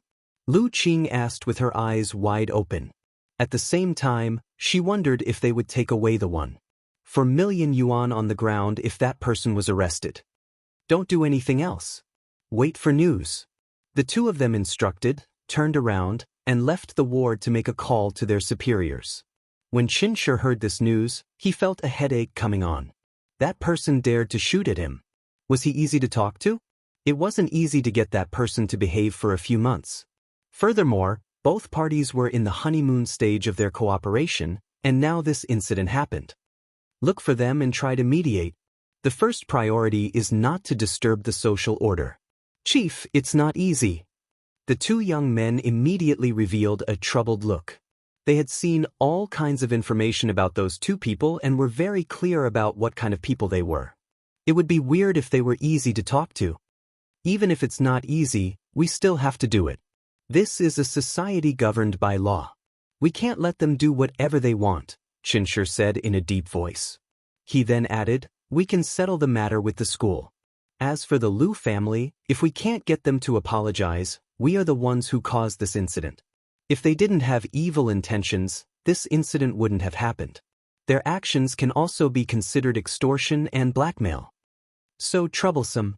After the Empress got into the car, she felt that Rinpoche was too long-winded. He actually talked so much. We have to give the others time to react. Rinpoche laughed. In this aspect, the Empress was too simple and straightforward. And then, the Empress guessed who he was talking about. She felt that many things in this world were done in a roundabout way and weren't straightforward at all. If it was in that world, she might have thought more about it. But to her, this world was like a vacation place. She didn't want to think about it at all. Then, let's see if they are smart or not. Rinpoche laughed. What do you mean? The Empress turned to look at him and asked. Rinpoche turned to look at the Empress and moved his body closer. The Empress immediately placed her hand on his face to stop him from moving closer. However, it was very gentle. At least this time, there was no blood. Rinpoche gently licked the Empress's palm. Immediately, The Empress felt as if she had been electrocuted. She quickly withdrew her hand and raised her other hand as if she was going to hit him. She waved her hand but didn't make a move. Like I said before, this is also a declaration. No one should provoke me. Otherwise, I will magnify any small matter infinitely and seek revenge for the smallest grievance. After all, I'm just one person and I can't handle so many people thinking about me. It's still okay now, but people are always insatiable. There will always be people thinking about more things. Then, they will test my bottom line bit by bit and squeeze more things out of me like squeezing toothpaste. I don't want to encounter such a situation in the future. Therefore, I want to repeatedly remind them what kind of person I am. A kind person will be bullied and a kind horse will be ridden. This saying makes sense. In this way, when they want to have crooked thoughts in the future, they will have to think twice before killing me. If they can't, they will endure it. I am so long-winded because I want to give them time to react. What happens after that? After that, I will kill them in front of them. Renbaqian laughed heartily. This is what you call provocation, right? The Empress didn't feel that there was anything wrong with his attitude. If he were to be killed, so be it. If he were to be over-cautious and hesitant, she wouldn't like it. However, Renbaqian's actions were obviously provocative. So, let's see if they are smart or not. Renbaqian stretched out his index finger and lightly tapped on the Empress's lips. His next action was to tap on his own lips. This was a little fun between couples. Even though the Empress was always a little shy, this kind of action was still acceptable. Then, the Empress did something unexpected. She opened her pearly white teeth and suddenly bit down.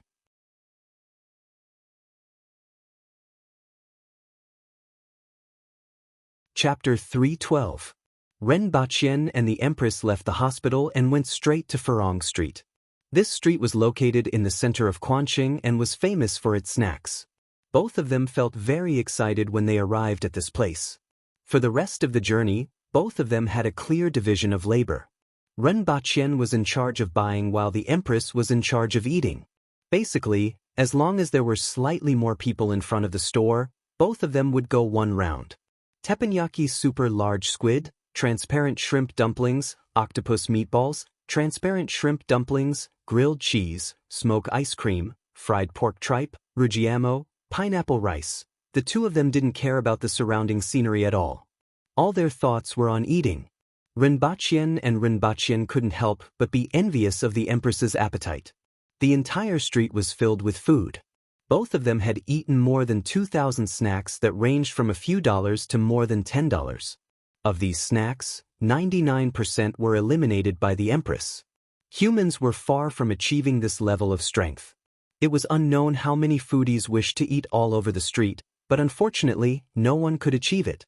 After eating for more than 3 hours, even though some of the dishes didn't taste that good, they were fresh. Most of them were dishes that the Empress had never seen before. This made her feel that this trip wasn't as boring as before. Just taking a stroll around here was already worth it. Even though the Empress had a good appetite, there were still some things that she couldn't eat. For example, she threw the stinky tofu to Renbaqian.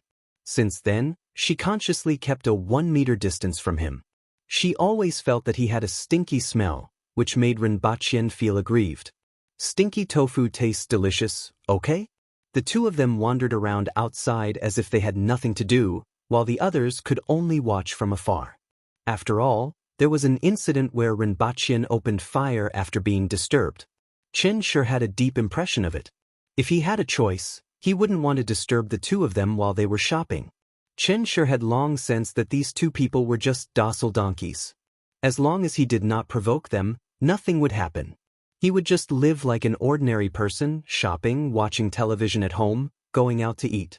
For people like them to have superhuman strength and not stir up any trouble and keep such a low profile, it was really surprising.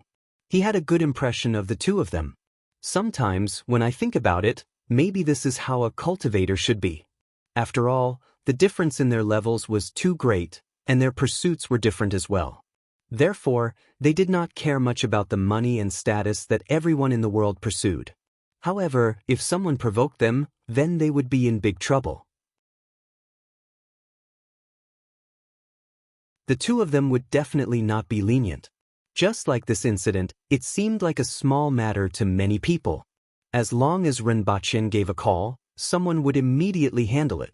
But he didn't even say a word and just charged over.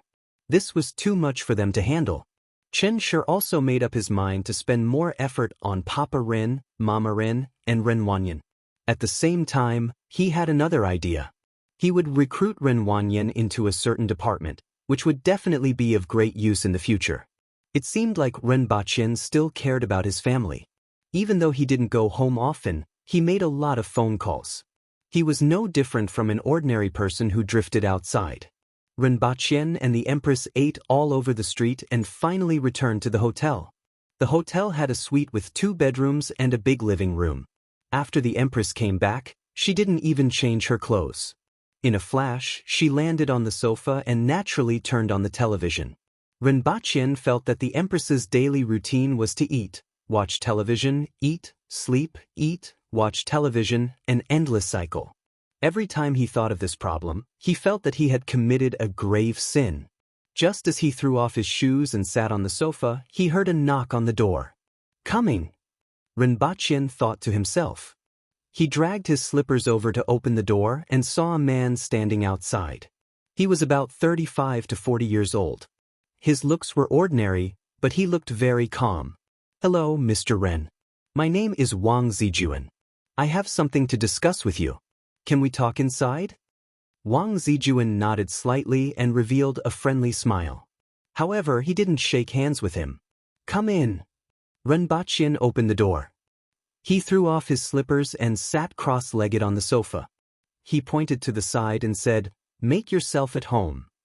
Sorry to disturb you. Wang Zijuan smiled and sat on the single-seater sofa at the side. The lives of the two of you are really enviable. Unlike us who are always busy, Wang Zijuan said with a smile. Renbachien nodded and didn't reply. He had no intention of making small talk anyway. The Empress hugged a pillow and used the remote control to search for her favorite program. Mr. Ren, I'm from the Ministry of Security. I'll be straight to the point. It's like this. We have already understood what happened to your younger brother. There's definitely no problem with the school, so you don't have to worry. Although the people from the Liu family are a little annoying, they are just ordinary people.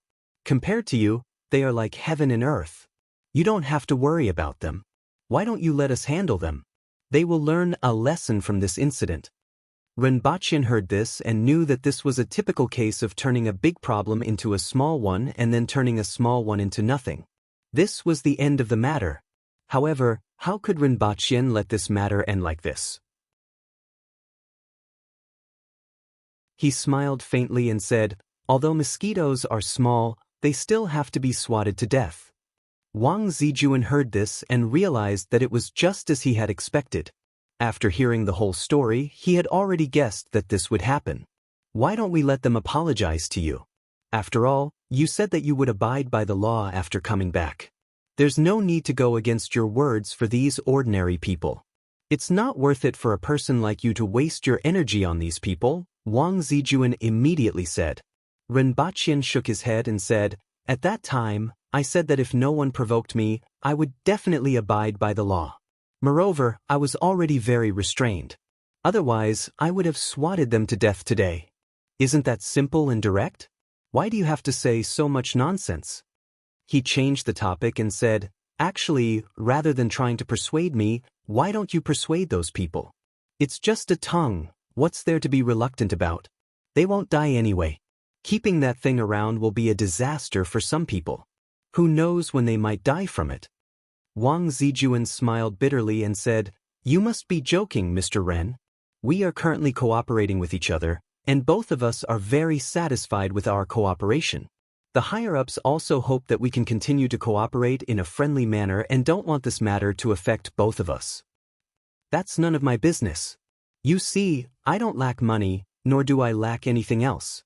The so-called cooperation is more like I've made a certain sacrifice for the progress of the people of the world. I've taken out something that belongs to me. Although it's in the name of cooperation, you guys have gained more than me. Oh, in that case, I'm really quite great.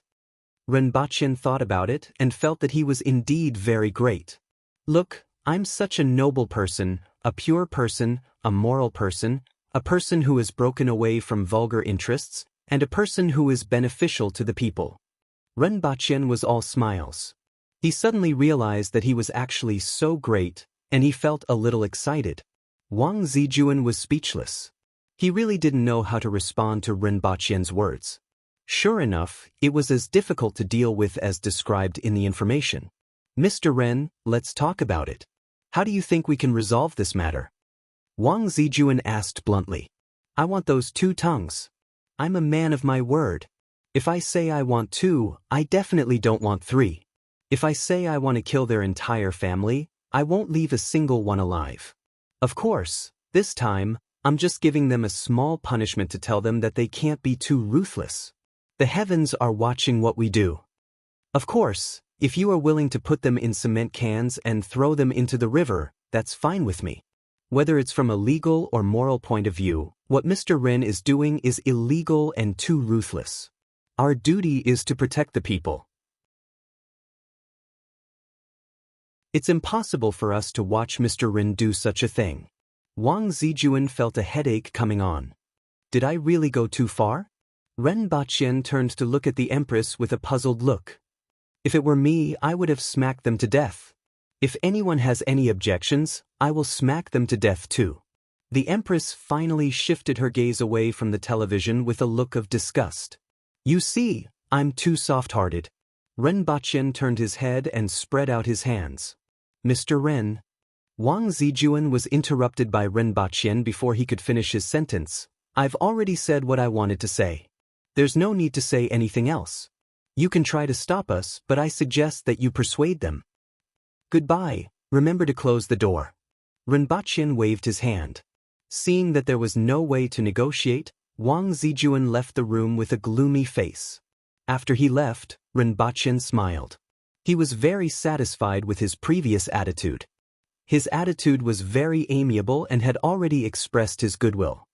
You said that it depends on whether they are smart or not. If they are smart, what should we do? The Empress was a little curious. Ren Baqien had already spoken so harshly. She didn't know how Ren Baqien was going to end this matter. Your Majesty, you have to give me some rewards before I can tell you. Ren Baqien turned his head and spoke in a tone that sounded like he was asking for benefits. His face was full of anticipation. For example, he would tell her if she gave him a kiss or if he gave her a kiss. Then he was kicked off the sofa by the Empress. Chen Shi received the news. After smoking 2 cigarettes, he frowned and said, "Arrest those people from the Liu family for extortion." Initially, he didn't have any good ideas. However, the Liu family had asked Mama Ren for 100,000 yuan in medical fees. This matter could be either big or small, and he could use it now. This could also be considered as protecting the few of them. Otherwise, if Ren Baqien and Qi Zixiao really wanted to do something, it would be very difficult to stop them. What should they do then? Fall out with them? Or should they pretend that nothing happened? No matter what they did, it wasn't appropriate. On the contrary, this was the most suitable way. According to the regulations, 100,000 yuan was considered a huge amount of extortion and extortion. They would be sentenced to 3 to 10 years in prison. Since this was an attempt, their sentence would be reduced and they would be released in 1 to 2 years. By then, Ren Baqien would have long forgotten about it. This family wasn't any good people. This time, it could be considered as giving them a long memory. Lu Jing was still waiting in the hospital. At this moment, she had an unbridled look on her face. Those 4 bags of money were placed beside her. And when her husband just heard about this matter, he was a little speechless. That person is really courting death.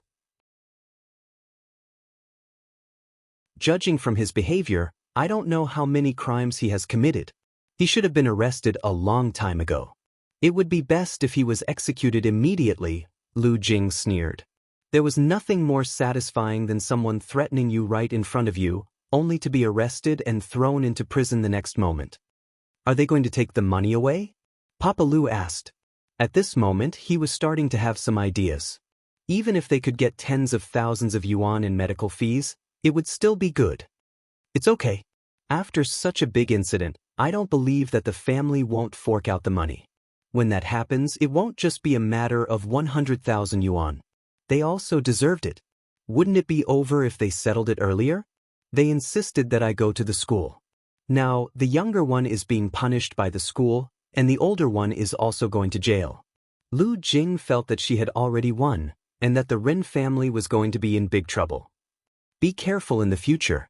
If you really offend someone you can't afford to offend, it will be troublesome, Lu Jing's husband said. What are you afraid of? Lu Jing said disdainfully. Do you think I don't know what I'm doing? When a few police officers came in, Lu Jing immediately went up to them and asked, Has that person been arrested? At this time, other than this matter, she couldn't think of any other reason for the police to come here. They were probably here to inform her. Are you Lu Jing? One of them asked. Yes, I am.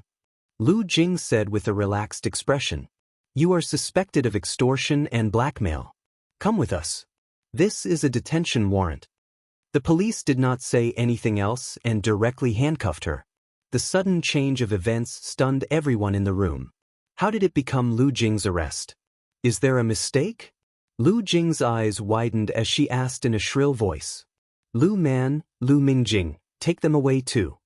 This time, everyone was dumbfounded. Even Lu Jing's husband, who had just arrived, was stunned. How did this happen so suddenly? That night, when Rinpochen received the news, he said to the Empress, See, there are always smart people in this world. I can't possibly chase them to the detention center, can I? This way, I can express my attitude and save myself the trouble. Humph. The Empress raised her head and snorted, ignoring him. Rinpochen listened to her voice and felt that it was a little cute. He called his parents and told them that the matter had been resolved.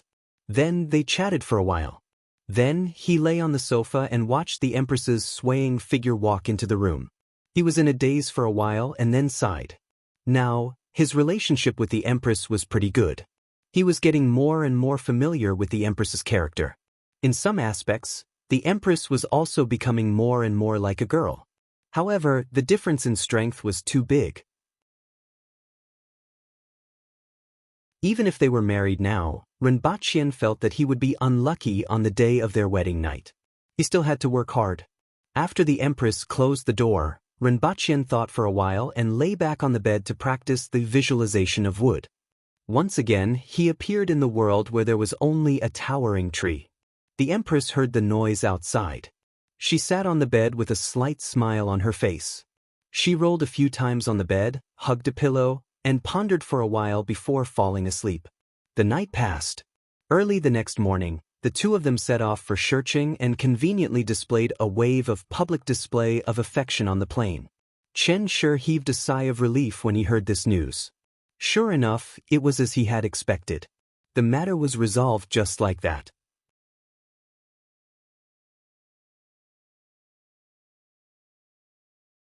Chapter 3:13. In this world, nothing is eternal. Water can turn into steam, it can also freeze. Stones can be weathered into sand and dust.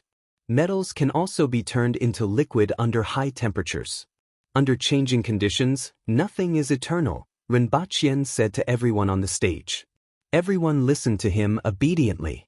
Although they looked a little older and stronger, they were different from ordinary primary schools in remote mountainous areas. However, they were essentially the same. Rinpochen had learned to ignore the surface and look at the essence. At least on this matter. Rinpochen had already started to consider whether to customize their uniforms. There were also red scarves and 1, 2, 3 stripes. However, Rinpochen felt that they could be changed to 1 knife, 2 knives, all the way to 9 knives. After a period of time, everyone had become familiar with this new life and their new identities. Their interest was also aroused. After all, many of the things that Rinpochen talked about were unheard of and even unthinkable. Some of the content was acceptable, while others were difficult to accept. For example, Rinpochen's words just now. Rinpochen was very satisfied. Although it hadn't been long, this group of naughty kids had finally learned to raise their hands and ask questions under the care of his gun. The bandages on several students were the price of love. He couldn't rule out the possibility that 2 of them were accidentally injured, but he didn't care too much about these details. Speak, Renbachien used a pointer made of pure iron and as thick as a finger to point at a young man below. The heroic spirits of our ancestors are eternal. They have always been protecting us, the young man suddenly said loudly. Renbachien tilted his head and looked at him. His gaze made the young man feel a little uneasy and vigilant. That's right. There are still some things in this world that people can't detect, including the heroic spirits of our ancestors.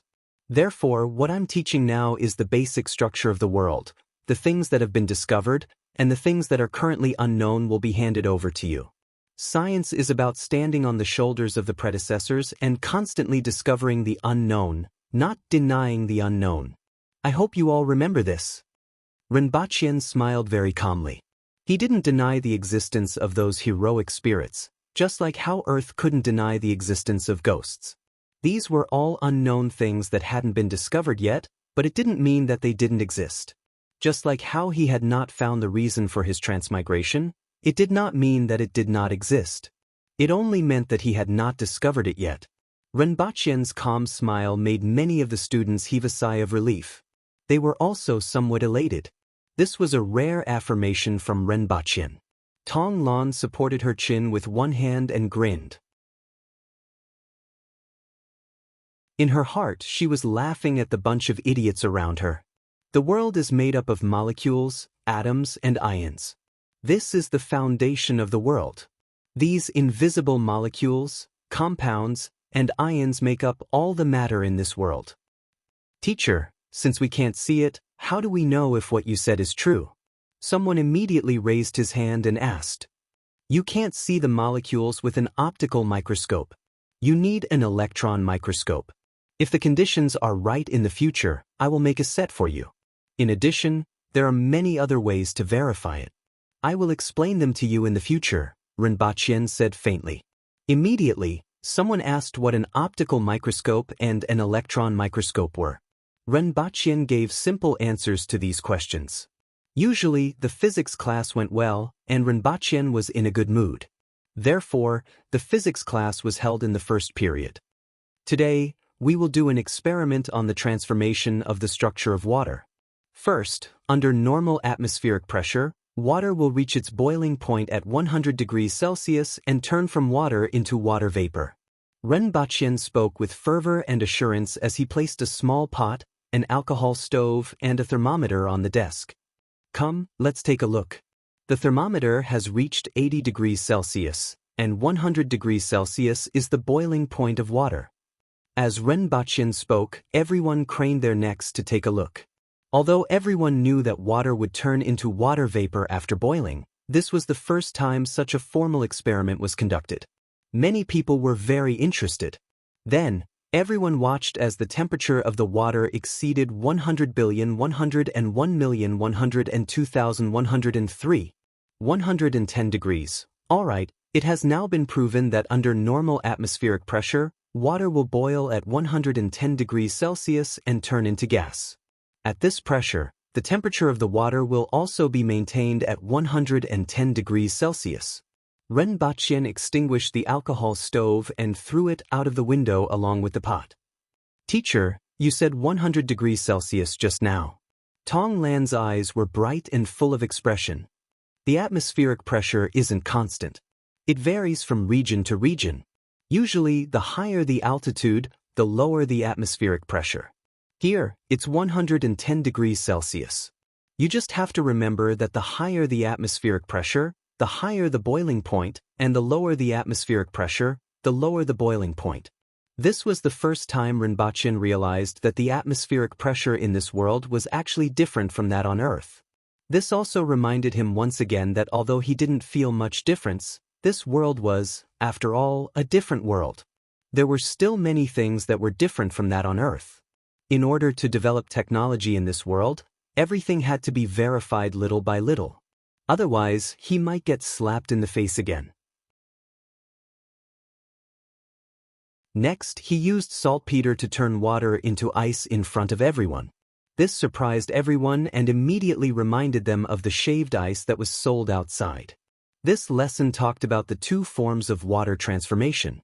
When the lesson was about to end, Rinpoche asked someone to move the teaching materials that he had brought back from the next room and distributed them to everyone. "Teacher, what are these?" "Your future learning materials are from my country." Everyone knew that Rinpoche wasn't from Daeyo. However, not many people knew which country Rinpoche was from. "I come from a very distant country. It's so far away that you will never be able to reach it in your lifetime. Our country is very different from this world. In our country, people prefer to study the nature of the world. In our opinion, the degree of understanding of the world will become one's strength and allow one to achieve things that were previously impossible. For example, a machine that can run faster than a galloping horse, a machine that can fly in the air, a machine that can lift objects that weigh 100,000 kilograms or even 500,000 kilograms. This was also the first time that Rinpoche frankly talked about some things about Earth to someone other than the Empress. Previously, he was afraid that people would know that he had a lot of good things in his hands and set their eyes on him. As a result, he didn't dare to say much. However, with the change in his status, he no longer needed to worry about this and naturally didn't need to hide it. Furthermore, he had already exposed a lot of things. Instead of letting them guess, he might as well take this opportunity to briefly explain. There was nothing shameful about it. It was better than letting them guess whether he was from Great Xia or the Yun nation. "Teacher, what's this?" Someone pointed to a picture that had just been flipped open in a physics book. "Is this the machine that you mentioned?" "It's a high-speed rail that can travel more than 1,200 kilometers in 2 hours without any rest.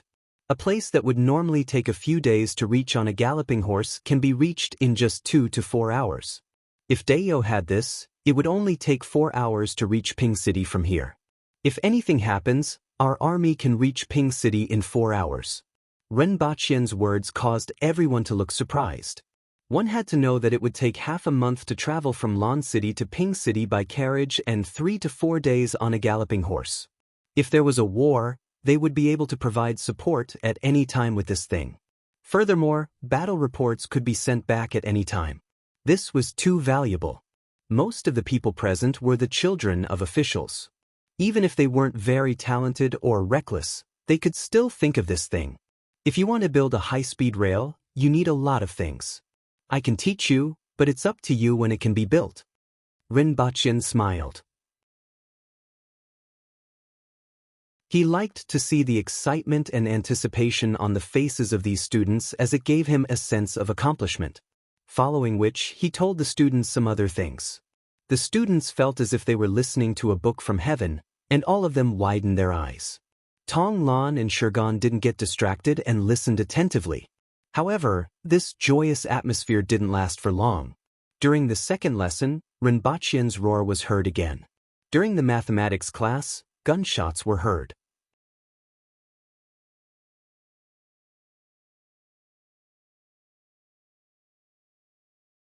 Chapter 3:14. Is that what Principal Rin said? Tong Jingye was shocked to hear Tong Lan's words. That high-speed rail thing was actually so fast? It was simply terrifying. With this thing, Daeyo could send reinforcements in all directions at any time. For example, they could mobilize the troops from the Protectorate of the South and the Protectorate of the Southeast to the north and send them out directly. If what Principal Rin said was true, it would be close to the means of the gods. This is the thing. Tong Lan took out a book, flipped open the cover, and pointed at something for Tong Jingye to see. I don't know if he's bragging. Tong Jingye stroked his beard and looked at it carefully for a long time, firmly remembering the image. Don't talk nonsense. Principal Rin is truly capable, Tong Jingye said in a deep voice. He was aware of the few things that Rinpoche had done. Rinpoche had the most dealings with the Ministry of Works, so he recognized him the most. Rinpoche's official position had also changed. He was now the principal of Black Bamboo Academy, the highest and only academy in Daeyo, and his official rank was secondary class, rank 4. Speaking of which, Rinpoche's promotion speed was extremely fast. He couldn't even beat me and sent me flying with a flick of my finger. Tong Lan curled her lips. You can't say that. Even though some people don't have extraordinary martial arts skills, they are better than many others in other aspects. There are many such people in Great Xia, and Principal Ren is also one of them. At least, the things that he said shocked even me. Tong Jingye shook his head. It seems that sending you to the academy was the right decision. Tong Jingye was quite proud of his gaze when he mentioned this matter. When he took the initiative to send Tong Lan to the academy, her father didn't approve of it. Now, it seemed that it was the right decision. I feel that I've become stupid after being with a bunch of fools every day. According to him, being stupid is contagious, and my IQ has been dragged down. Tong Lan pouted unhappily. Besides Tong Jingye, who often asked Tong Lan what she had learned, the families of the other students would also ask about it from time to time. The main reason was that Rinpochien's initial explanation of everything in the world had shocked them. However, these days, these juniors who were sent to Black Bamboo Academy had learned a lot of strange knowledge, and no one knew if it was good or bad. Lao Lu, let's go out for a drink. In a remote courtyard of a residence, a door was suddenly pushed open, and a tall and burly young man in a robe strode in. A young man sitting at the table was tempted. He hadn't gone out for a drink for a few days. In the past, it was unimaginable. In the past, a group of brothers would go out drinking and having fun almost every night. Now, they would sit in the house and do homework every night. Lan, let's go. That girl said she hadn't seen you for a few days. I said she missed you. The big man patted his shoulder and said. At the mention of that girl, the young man who was addressed as Old Six was even more tempted, and he almost agreed. However, he recalled what Rinpochen had said before. Rinpochien's right. Dong Tong said, Bachien Jingye the Yi, that he said. Lan. Ren I said.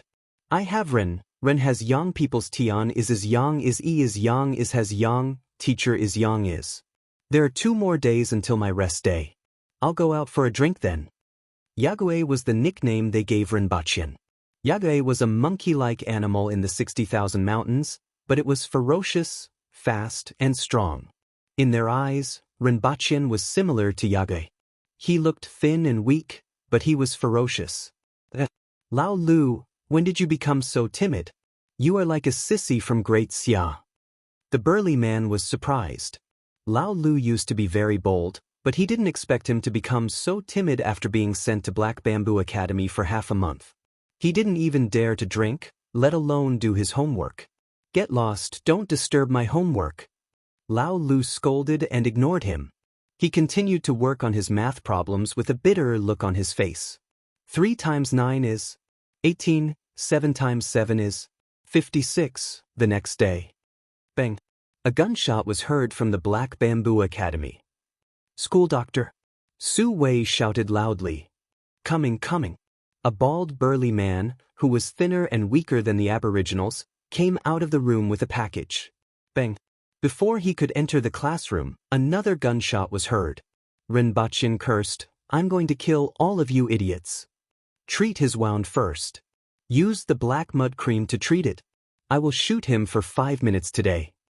2 days later, the young man called Lao Lu and Du Lao Lu were sitting in a restaurant with a few friends. It had been 5 days and he finally saw some wine. Without hesitation, he drank a jar. After drinking a jar of wine, Du Lao Lu heaved a long sigh of relief. Why don't you come out recently? I heard that you do something until midnight every night? A pretty young girl with a voluptuous figure said. She scolded him fiercely at first, but her words turned into curiosity at the end. Du Lao Yo's heart ached at the mention of this. Du Lao Lu pulled down his shirt and pointed at his shoulders and arms, which were covered with pale circles that were whiter than the rest of his body. They were all done by Yagüe. Not only here but also on my legs. Yagüe? The people around him were curious. It's the principal of the academy. Du Changkong complained gloomily about Rinpochien's atrocities. The people around him burst into laughter. Why don't you come back like Tai Zhe? Du Lao Lu was silent for a while before replying, Brothers, I'm not like you. Even if my talent isn't amazing, it's still passable. In my case, I will most likely end up like what the principal said. I will be raised at home and become a good-for-nothing. At least now is an opportunity. Everyone was silent after hearing this. In fact, many people had people like Du Laolu in their families. Although there weren't many of them, everyone knew that they could often see them. It wouldn't matter if they were commoners. However, in their families, having such talent was a sin in itself. Du Laolu wasn't talented, but he was loyal and smart. Therefore, he got along well with everyone, and everyone was willing to invite him out to play. However, they also knew that if nothing changed, Du Laolu would probably remain the same in the future. Therefore, no one could refute Du Laolu's words. Can we really learn something there? The pretty girl asked. Du Laolu nodded. Although he didn't know what use the things he learned now, other than mathematics, would be in the future, he believed that he would be able to learn something. In that case, I will look for you to play on your days off. The girl smiled and her eyes lit up.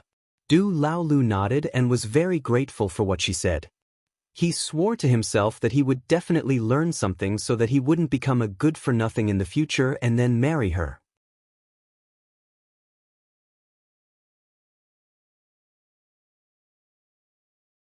Chapter 3:15. There was a ripple in the air.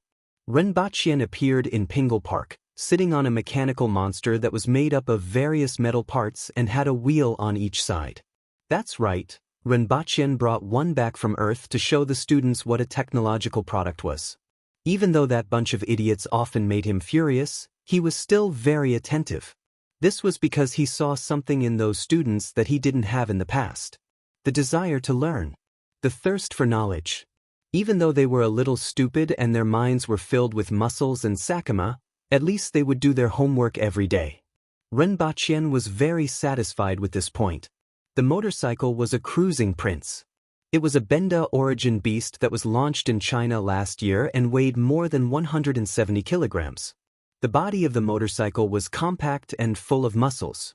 For the people in this world, it should be full of sci-fi. He took off 2 big bags and a box from the back of the motorcycle, checked them, and hung another bag.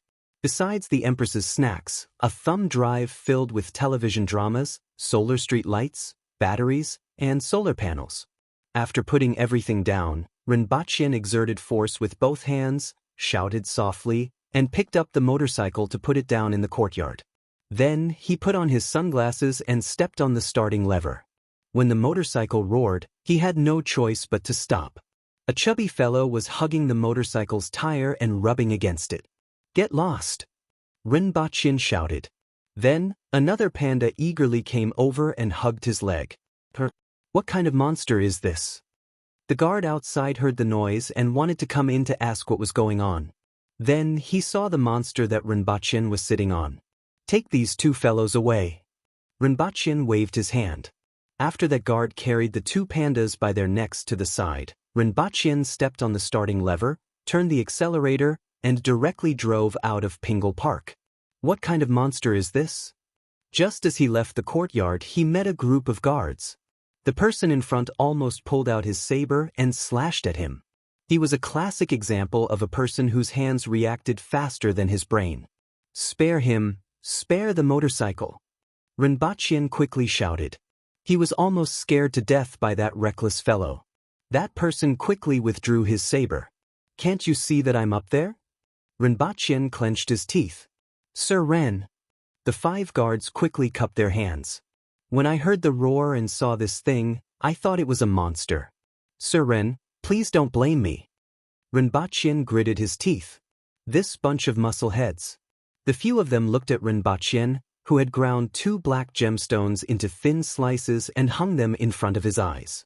Recently, many adults seemed to like these things very much. Every day, they would look up at the sky with these things on their heads. Then, he shifted his gaze to the motorcycle that Renbachien was sitting on. "Sir Ren, what is this?" "This is my new ride." Make way. "Let me show you." Renbachien and the rest made way for them. Then, he stepped on the accelerator and sped off with a roar. "What monster?" "Spare the chariot," the same voice came from afar. The guards were still in a daze. What exactly was Sir Ren's new mount? They didn't have legs. Instead, they were 2 things that looked like carriage tires. "This item is extraordinary." Someone said enviously. The others nodded in agreement.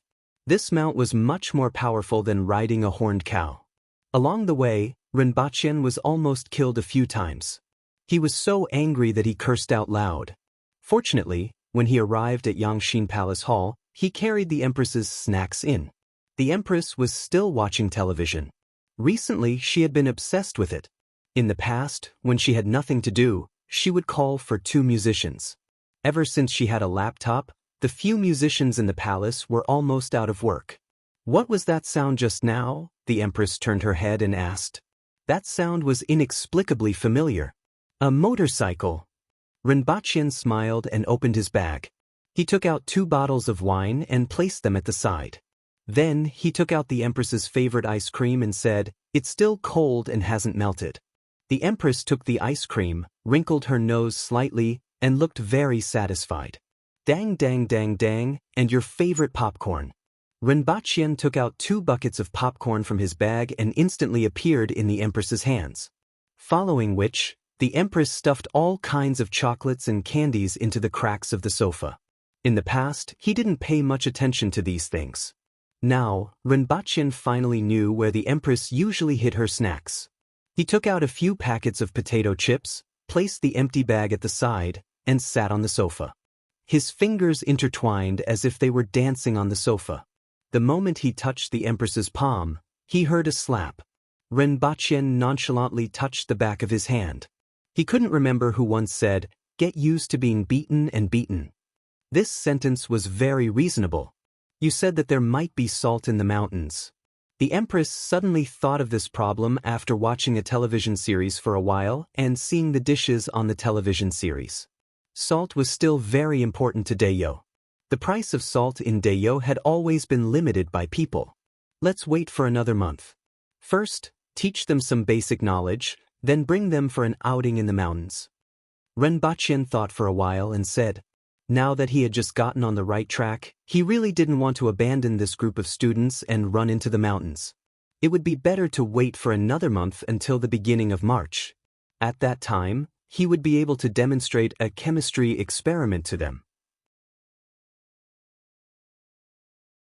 Of course, the prerequisite was that the lake was as he imagined it to be. Those people in the south are being dishonest again. A few days ago, we found a lot of crossbows made in the Yun Nation and chopped off the heads of more than 300 people. However, this matter isn't over yet, the Empress said faintly with a trace of killing intent in her voice. Rinpoche rubbed his head. He had long heard about the situation in the south from the Empress. He also had some ideas, but it required time. He still had to go and see for himself. Let's put this matter aside for now. If there are any disobedient people, we can just chop them off. In any case, we have to chop them off sooner or later. It's not a pity to chop off those fools who expose themselves so easily. The rest are those who are honest or well hidden. I will see how to deal with them when the time comes. Rinpoche was a little hesitant. Should he kidnap an elite MLM from Earth? Those guys were definitely much stronger than him in this aspect. However, that kind of person was a double-edged sword. If used well, the problem in the south would be easily solved. If not, it might cause even more trouble. Rinpoche also felt that kidnapping a monk could have the same effect. However, it was also a double-edged sword. He wondered what would happen if he set up a religion in the south. It seemed that the effect would be better and it would be easier to control. If he combined the MLM model with religion, the effect would be fast and it would be easy to control. Furthermore, if he thought about it in the long run, this kind of religion could also dissolve the antagonism between the Aboriginals and the Han Nation's immigrants. As for what this religion would become after his death, according to Rinpoche's opinion, the future generations would have their own blessings. You're tuning in to the Passion Pages YouTube channel. We're so grateful for your support and don't forget to subscribe to join us on this incredible journey through captivating stories. Your generosity through donations truly makes a world of difference, as it's the primary source of revenue that allows me to expand and enhance this channel for you. Thank you from the bottom of my heart for being a part of this adventure.